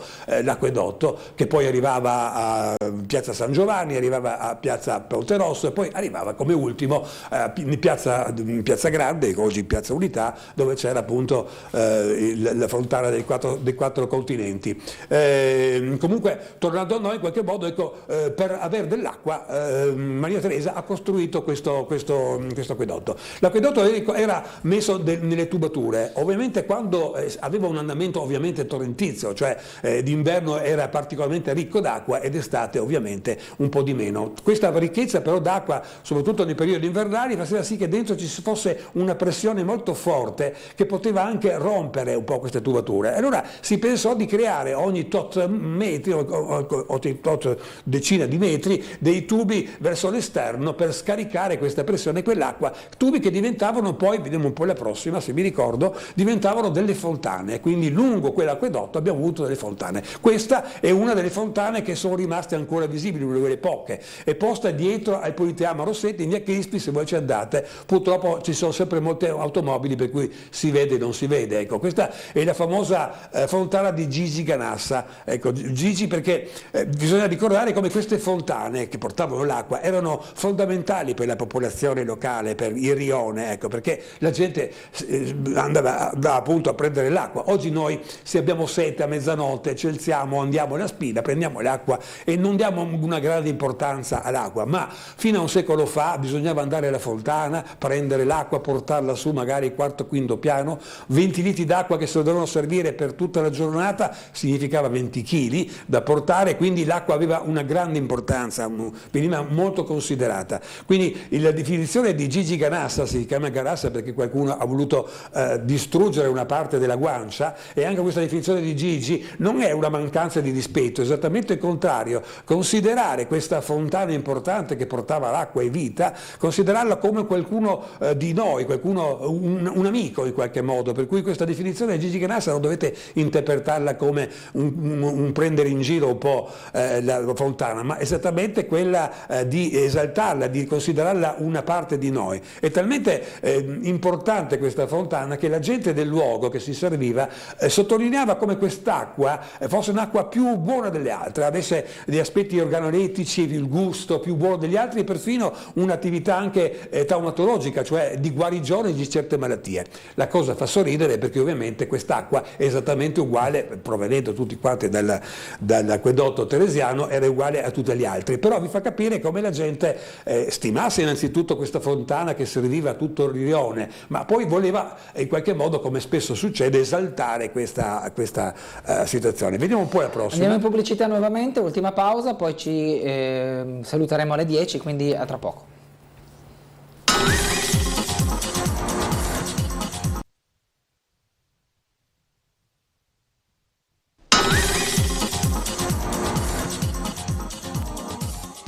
Riprendiamo quindi in compagnia del dottor Sì, qui vediamo. Ecco, qui siamo a Via Crispi e vedete due cose, vedete. La fontana, che una di quelle rare volte che non è coperta dalle auto, e una porta che porta su, perché questa fontana aveva un'altra caratteristica, ecco, aveva sopra una glorietta significa una specie di cappelletta in qualche modo, dove c'era dell'acqua, dove la gente si riuniva. Vediamo se vediamo poi la prossima. Quella porta, quindi portava qua. Ecco, questo è una bella stampa del 1840, quindi se questa che vediamo è la Via Crispi nel 1840, circa 200 anni fa, dietro ai Politeama. Vedete com'era una mulattiera, la via, dove la gente però camminava, perché una delle attività più, lo sport potevo dire più usato, o il divertimento domenicale e anche no, era quella di passeggiare lungo il viale innanzitutto, che è diventato da subito un punto di passaggio, e poi continuare verso il boschetto del Farneto, che essendo il bosco più vicino era quello più utilizzato. Ma vedete le donne vestite elegantemente, gli uomini hanno il cilindro, i bambini giocano, quindi una zona un po' festante. La freccia rossa ci indica la nostra fontana di Gigi Ganassa, ma sopra, come vedete, c'è una strada che va verso la glorietta, è quella freccia blu, ecco, che è una sorta di, appunto abbiamo detto, di cappelletta con una facciata neoclassica, con colonne, anche con delle sculture eccetera, una copertura, e la gente qui si ritrovava, si fermava per chiacchierare, potremmo quasi dire un bar in qualche modo, solo invece di servire birre e caffè si serviva dell'acqua, che aveva però una funzione, si parla di terapia idropinica, cioè una terapia che con l'acqua ti curi molte malattie, o se vogliamo più acqua bevi più stai bene, come si propagano oggigiorno per televisione. Bevi tanta acqua, starai bene, ma era anche un motivo per trovarsi. Vediamo un po' la prossima. Ecco, questa è la facciata della glorietta, siamo sempre in Via Crispi questa, ma se guardate bene questa quando l'acquedotto di Maria Teresa e le sue fontane non servivano più, perché c'è stato l'allacciamento con le strutture idriche più importanti, ecco, questa struttura è stata, diremo così, abbandonata, c'è rimasta solo la fontana, ecco, quando c'è stato l'allacciamento appunto con l'acquedotto, queste fontane l'acquedotto di Maria Teresa è stato abbandonato perché non più efficiente, le fontane sono state abbandonate, molte sono state distrutte, alcune sono rimaste, e questa glorietta è stata distrutta, tutta meno che questa facciata. Questa facciata, come vediamo, un po' perché la sua bellezza neoclassica, no? Vediamo le colonne, vediamo gli archi a tutto sesto e le sculture, che sono due punti, e in cima c'è una statua della dea Igea, che è la dea della salute. Ricorderei come a Trieste c'è una struttura sanitaria che si chiama Igea, appunto perché si vuole rifare alla dea della salute. Ecco, quella statua, con la testa sopra, è quella che abbiamo visto all'inizio, è stata semplicemente asportata per salvarla, perché ormai gli avevano già mozzato la testa e è rimasto poco. Se voi andate, vediamo la prossima, nel Ferdinandeo, voi trovate ancora salvata questa facciata. Purtroppo il Ferdinandeo è messa un po' in angolo, non si vede, ma chi è andato alla festa del Tristler, si dice così, ecco, l'hanno abbellita, non so perché, e quindi questa struttura è ancora ben visibile. In verità, se guardate bene, ormai è in preda ai vandali che hanno scritto e riscritto di tutto, e quindi una parte della storia che è stata un po' abbandonata. Comunque, vediamo un po' la prossima, se mi ricordo. Sì, questa è una bellissimo acquarello in cui vi fa presente questo, che sotto non si vede, ma c'è la famosa fontana di Gigi Ganassa, e sopra la gente andando su arrivava a sinistra, che abbiamo visto appunto alla glorietta, dove la gente passeggiava. Guardate innanzitutto la vista meravigliosa, sì. Oggi è impossibile perché abbiamo delle costruzioni, una vista meravigliosa, un ambiente bucolico in mezzo al verde, agli alberi eccetera, e questa acqua che aveva una grande preziosità, che permetteva alla gente appunto di trovarsi, era una specie di, se vogliamo, punto di bar, un punto di incontro per le persone che camminavano, come si vede un po' qua, ecco. Vediamo la prossima ancora, vabbè. Quindi per sottolineare come questa statua mozzata che noi abbiamo visto all'inizio alla fine ci ha permesso di raccontare un po' la storia un po' complessa dell'acqua a Trieste, degli acquedotti, dell'acquedotto di Maria Teresa, delle fontane che sono ancora rimaste, che hanno, ognuna di queste è una storia, anche se ormai un po' abbandonata. Ci tenevo a viceversa qui a parlare di una strada che passa proprio vicino al museo, che è appunto la via della cattedrale, ecco, una via che come vediamo arriva appunto alla cattedrale e nasce dal porto. È una via molto molto antica e molto interessante, in verità spesse volte quando si scava, anche ultimamente, si trovano sempre dei reperti romani, perché è una strada molto vecchia, almeno 2000 anni, secondo me ha molto di più, perché è l'unica strada che dal porto arrivava al Colle di San Giusto. Il Colle di San Giusto, che noi sappiamo è il secondo colle più importante di Trieste dopo quello di San Vito, che è alto qualche metro in più, però è stato un colle di grandissima importanza perché, come sapete, i romani prima del periodo medievale e dopo hanno costruito le strutture più importanti, ecco, la basilica, la cattedrale, eccetera. E questa strada era la principale, forse anche l'unica, che permetteva dal porto, passando sotto, tra l'altro, se parliamo di mura, all'arco di Riccardo, che è un arco che è la porta romana verso il mare, che è appunto la porta che in qualche modo completava le mura romane, quindi non è stata distrutta, perché mentre le mura non hanno un grande significato, valenza, e quindi si possono distruggere, l'arco di Riccardo è bello, è scolpito, è raffinato ed è stato mantenuto per bellezza, e di sotto ci passava la strada che poi continuava con via appunto della cattedrale. Ricorderei però, ecco, dicevo che è romana sicuro, tra l'altro ogni qualvolta si scava troviamo qualcosa di romano sotto, come anche ultimamente, ma probabilmente è ancora più vecchia. Per esempio si pensa che sul Colle di San Giusto ci fosse un castelliere. Castelliere la possiamo definire come un villaggio fortificato, come un villaggio di pietre. A Trieste e nell'Istria ce ne abbiamo tanti. Il Marchesetti, che è uno studioso, un grande studioso, ne ha trovate qualcosa come 500 tra Trieste, la provincia e l'Istria, per dire come su qualsiasi colle nel periodo, diremo così, preistorico, più che preistorico, dell'età del bronzo e del ferro, questi castellieri quindi sono dell'anno 1000-1200 avanti Cristo, c'erano questi castellieri. Qui c'era uno che però è stato seppellito dal castello di San Giusto, ovviamente, ecco. Però ultimamente abbiamo scoperto, proprio un anno fa, proprio sul Colle di San Giusto è stato scoperto una casa vecchia del IV secolo avanti Cristo. Cosa significa questo? Significa che i romani sono venuti a Trieste, hanno fondato la Tergeste nel I secolo a.C. Questa casa è del IV secolo, quindi significa che era già casa, significa quindi colonne, mattoni, pavimento, eccetera, quindi non una capanna di legno, ecco, una struttura muraria. Significa che già nel 400 a Trieste c'era già una popolazione, che potrebbe essere stati gli Istri, i Giapidi, comunque una popolazione evoluta che era già presente a Trieste e nel Colle in particolare. Vediamo un po' la prossima.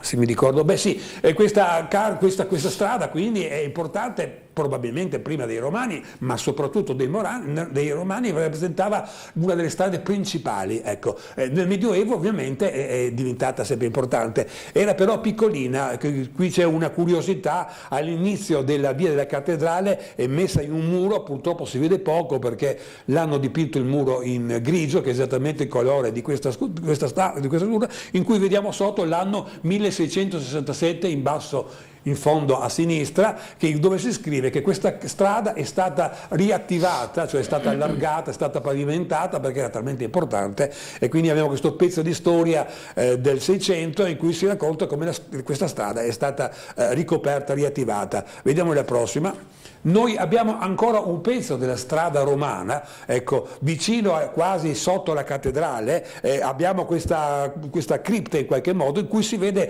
per terra ancora un pezzo della strada romana che arrivava appunto sul Colle di San Giusto, quindi un reperto molto interessante, come sottolinea appunto la presenza una presenza diffusa della romanità in questa zona. Vediamo poi la prossima. Beh, per curiosità, di fronte all'entrata del museo c'è una casa che ha questo frontale, ecco, in cui c'è scritto appunto delle cose, ma che si rifanno a una chiesa, la chiesa di Sant'Elena. Questa chiesa è stata costruita nel 1300 dal vescovo Petrazzani, che essendo la strada che portava alla cattedrale, serviva soprattutto come chiesa secondaria, se vogliamo, e con delle anche abitazioni dei sacerdoti. Questa chiesa però nel 1784 è stata abbattuta, la solita storia, l'abbiamo detto tante volte. Giuseppe II, figlio di Maria Teresa, quando finalmente si è liberato, quando è morta sua madre, e quindi ha avuto il potere in mano, ha fatto tante cose rivoluzionarie. Una di queste è quella di sopprimere tutte le chiese, tutte le confraternite, tutte le strutture religiose non utili, che non fossero autonome. Abbiamo parlato l'altra volta che per esempio i Conti la famiglia Conti avevano una chiesetta, e queste chiesette si erano moltiplicate perché ognuno si faceva la sua. Alla fine avevano creato una sorta di caos, troppe chiese, troppe confraternite, una perdita in qualche modo, una dispersione della religiosità e anche degli aspetti economici, perché praticamente lui sopprimerà queste chiese che non erano economicamente autonome. Quindi questa chiesa viene sconsacrata, viene abbattuta e viene costruita poi questa casa di abitazione, che però ha ancora questo portone che scrive un anno preciso, probabilmente, ecco, non la costruzione ma la rimessa a posto della chiesa nel 1775, quindi è un reperto interessante. Il prossimo ancora, sempre in questa via, voi troverete questa incisione, ecco, dove è stato scolpito, tolto in qualche modo uno stensorio, e la scritta parla appunto di una confraternita, ecco, e della data sopra del 1763. Qui c'era probabilmente la confraternita del Santissimo, che però sempre a colpa di Giuseppe II è stata smantellata, e quindi questa casa è stata venduta e l'astensorio che doveva rappresentare questa confraternita è stato scolpito, ma è rimasta là, e quindi è una curiosità così abbastanza interessante. Vediamo un po' la prossima. Vabbè. Il museo del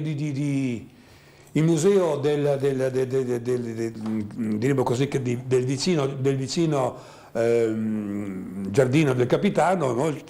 Presenta numerose raccolte. Ecco, una di queste è una raccolta egizia, pensate, qualcosa come 1000 reperti egizi, uno dei più importanti in Italia, e sempre per motivi che abbiamo detto prima, e cioè che c'erano dei grandi commercianti, dei ricchi commercianti che compravano e collezionavano, poi alla fine, grazie a Dio, regalavano in qualche modo, e d'altra parte c'era gente che portava ovviamente con le navi questi oggetti da rivendere.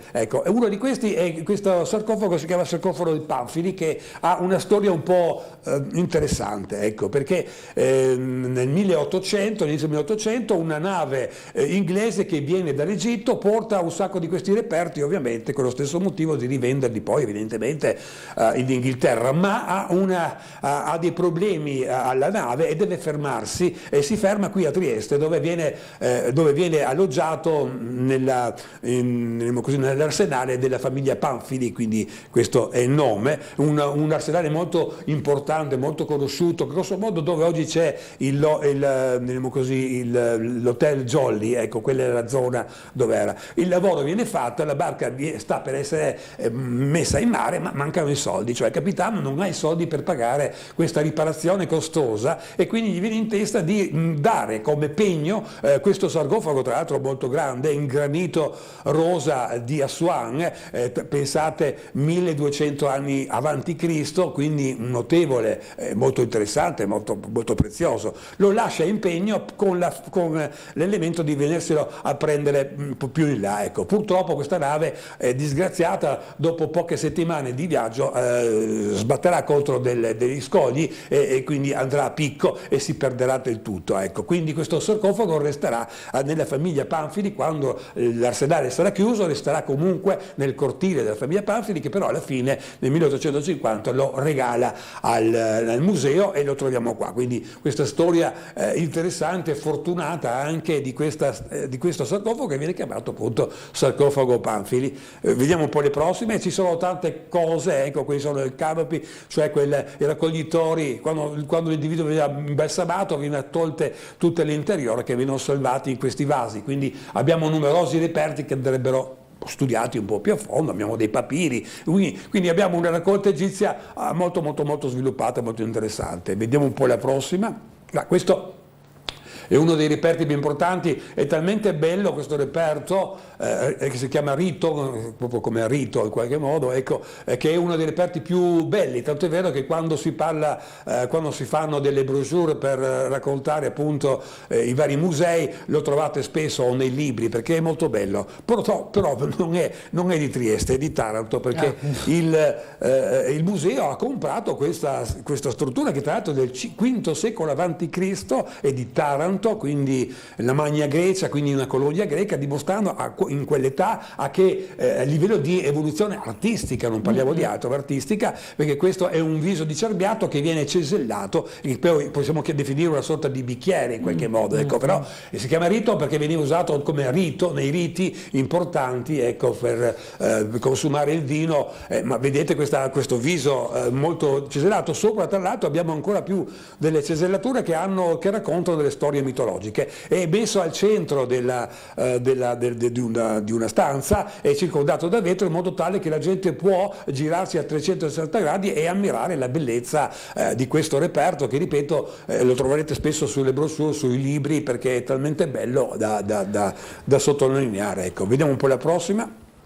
Sempre nel museo noi troviamo questo che si chiama Amazzonia, cioè la battaglia delle Amazzoni. Ecco, è curioso che questo era una tomba in qualche modo romana, ecco, un sarcofago di la verità romano, che è stato distrutto. E come tutti i sarcofagi era fatto, la parte interna è liscia e una parte esterna estremamente elaborata, perché questa è scultura, è veramente meravigliosa questa scultura, che è stata utilizzata nel 1300 per il pavimento della cattedrale girandolo, cioè la parte liscia serviva come pavimento, come una specie di piastrella, e sotto si è lasciato perdere. Quando nel 1830 il pavimento è stato finalmente, dopo tanti secoli, ristrutturato, hanno scoperto che sotto a quella che era una piastrella in verità c'era questa meraviglia, e quindi una parte di questo appunto sarcofago romano che è stata segata, è stata tolta. Non sappiamo se l'utilizzo è stata fatta perché il sarcofago si è rotto e quindi diventava un pezzo rovinato, oppure poteva succedere perché oggi noi abbiamo una notevole sensibilità verso i reperti antichi, e quella volta ce n'erano talmente tanti che non si davano importanza e quindi se l'hanno utilizzato con una certa di superficialità. Comunque grazie a questo utilizzo di pavimento abbiamo salvato questa battaglia delle Amazzoni, che racconta la storia che noi sappiamo in qualche modo, quindi ci sono dei reperti che hanno una storia molto affascinante. Vediamo la prossima. Beh, come queste urne cinerarie, ecco, ne sono piene, molte di queste provengono da Aquileia, perché ha comprato una grossa raccolta di Aquileia che sono disseminate, ecco, per ricordare come qui venivano poste le ceneri e avevano più l'andamento un po', se vogliamo, rotondo, con una sorta di coperchio, ecco, sottolineare solo che non hanno grande valore artistico, nel senso che non hanno delle incisioni, non hanno spesse volte delle sculture, semplicemente perché venivano messe sottoterra e quindi non avevano significato farle raffinate, belle e così via. Vediamo un po' la prossima. Vabbè, questa è una curiosità. Durante il bombardamento del 1944 anche il museo aveva bisogno di una galleria, un rifugio, ecco, quindi questo non lo vedete, ma è nascosto, ma è carino, perché sono 10 metri, ecco, la gente che lavorava nel museo aveva la possibilità, non fa parte della storia, ma è sempre una storia moderna se vogliamo, è il rifugio del museo di storia e arte che si può vedere. Ovviamente il rifugio non si vede, ma all'interno per circa 10 metri, ecco, quindi era un modo per salvarsi. Vediamo un po' altre, sì. Ci sono altre sculture che hanno una loro storia. Ecco, questa per esempio è una rappresentazione del Leone di San Marco. Voi sapete che tra Muggia, che era veneta, e Trieste, che era austriaca, passava tra l'altro la Val Rosandra, che a sua volta veniva superata da dei ponti. Ecco, su questi ponti veniva messa, soprattutto nella parte veneta, queste rappresentazioni che volevano appunto sottolineare la presenza veneta e quindi la separazione, se vogliamo, di questo territorio, e quindi ne troviamo alcuni che sono stati salvati, che stanno a ricordare questa presenza veneta tra Muggia e Trieste, soprattutto passando un po' per Rosandra. Vediamo un po' la prossima. Vabbè, le sculture sono tante, anche alcune ignote, come questa Cavaliere del 1600, di cui non sappiamo dove proviene, però è molto bella, ecco, scolpita, è interessante. Purtroppo non sappiamo chi rappresenti, ma sicuramente qualche personaggio del 600 che forse sarà stato messo su qualche palazzo, su qualche superficie, e quindi è stato salvato perché ha il suo comunque un valore artistico, ecco. Vediamo un po' le prossime, come anche questo è un vescovo che viene salvato, anche questo che proviene dalla città di Arbe, ma non sappiamo molto di più chi sia, chi fosse, ma soltanto l'abbiamo salvato per questa ricchezza in qualche modo artistica di questa scultura.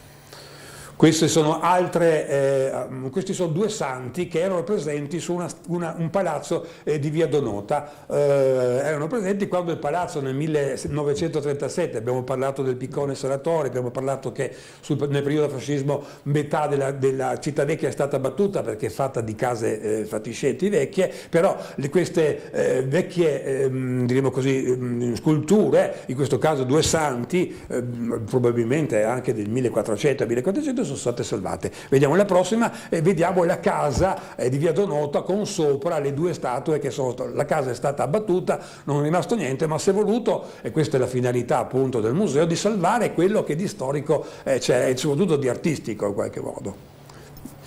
Vabbè, qui anche questo uno non vi dice niente se ci passate, in verità anche questa è una storia molto complessa, molto grande, è semplicemente una scritta, ai lati vedete un po' questa sorta di struttura, sì, comunque è una lapide che è inciso e c'è scritto di ringraziare Maria Teresa che nel 1769 ha costruito il lazzaretto che come sappiamo è importante, cioè di fronte a una città che aveva un porto importante, assolutamente dovevamo avere anche un ospedale, in verità un lazzaretto come chiamiamo, importante, ecco. E lei ha costruito uno dei lazzaretti più belli d'Europa, tanto da essere citato anche nelle enciclopedie di allora, ecco, come uno dei più grandi, più importanti, e questo è il ringraziamento della città, si vede poco, insomma è stato costruito, ma è stato salvato, in cui si scrive: grazie a Maria Teresa Trieste può vantare questo lazzaretto, questa anche difesa, perché era importantissimo.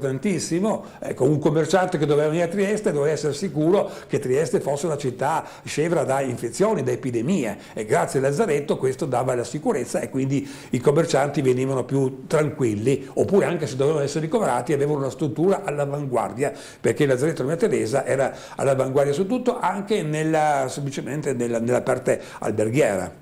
Vediamo un po' la prossima, vabbè,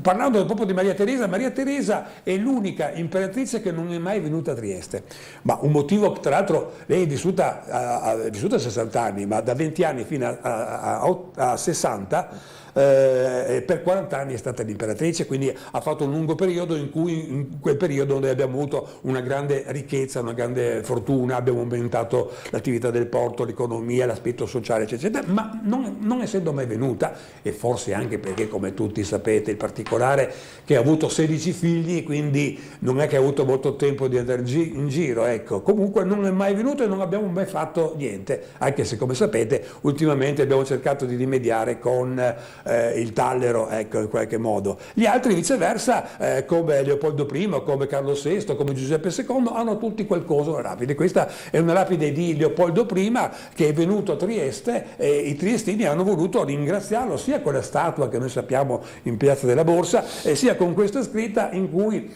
abbiamo scritto che ringraziamo l'imperatore che è venuto a Trieste nel 1700 e adesso non me lo ricordo più, e quindi è stato salvato, ecco. Quindi questa è la carrellata che abbiamo fatto, un po' lunga, un po' noiosa, un po' vigorosa, ma abbiamo fatto. Quindi una delle prossime volte, viceversa, parlerò di questo argomento che mi sta molto a cuore, la presenza romana a Trieste. Noi siamo abituati a pensare che la romanità sia stata soltanto nella Tergeste. In verità i romani sono stati lungo tutta la costa, lo vediamo dal Timavro del Sistiana fino a Muggia. Abbiamo dei reperti che sono delle ville, talvolta o dei ruderi, o semplicemente anche dei porticcioli. Per esempio abbiamo citato l'altra volta il Cedas come un porto che non era, come si può pensare, medievale o ottocentesco, ma romano. Ecco. Quindi il porto del Cedas che noi vediamo, ovviamente è stato rimaneggiato negli ultimi secoli, ma era un porto romano. Quindi è un argomento affascinante che parleremo nelle prossime volte. Grazie dottor Cafagna. Grazie a tutti voi. Noi dunque ci fermiamo qui, grazie a tutti, buona giornata e arrivederci.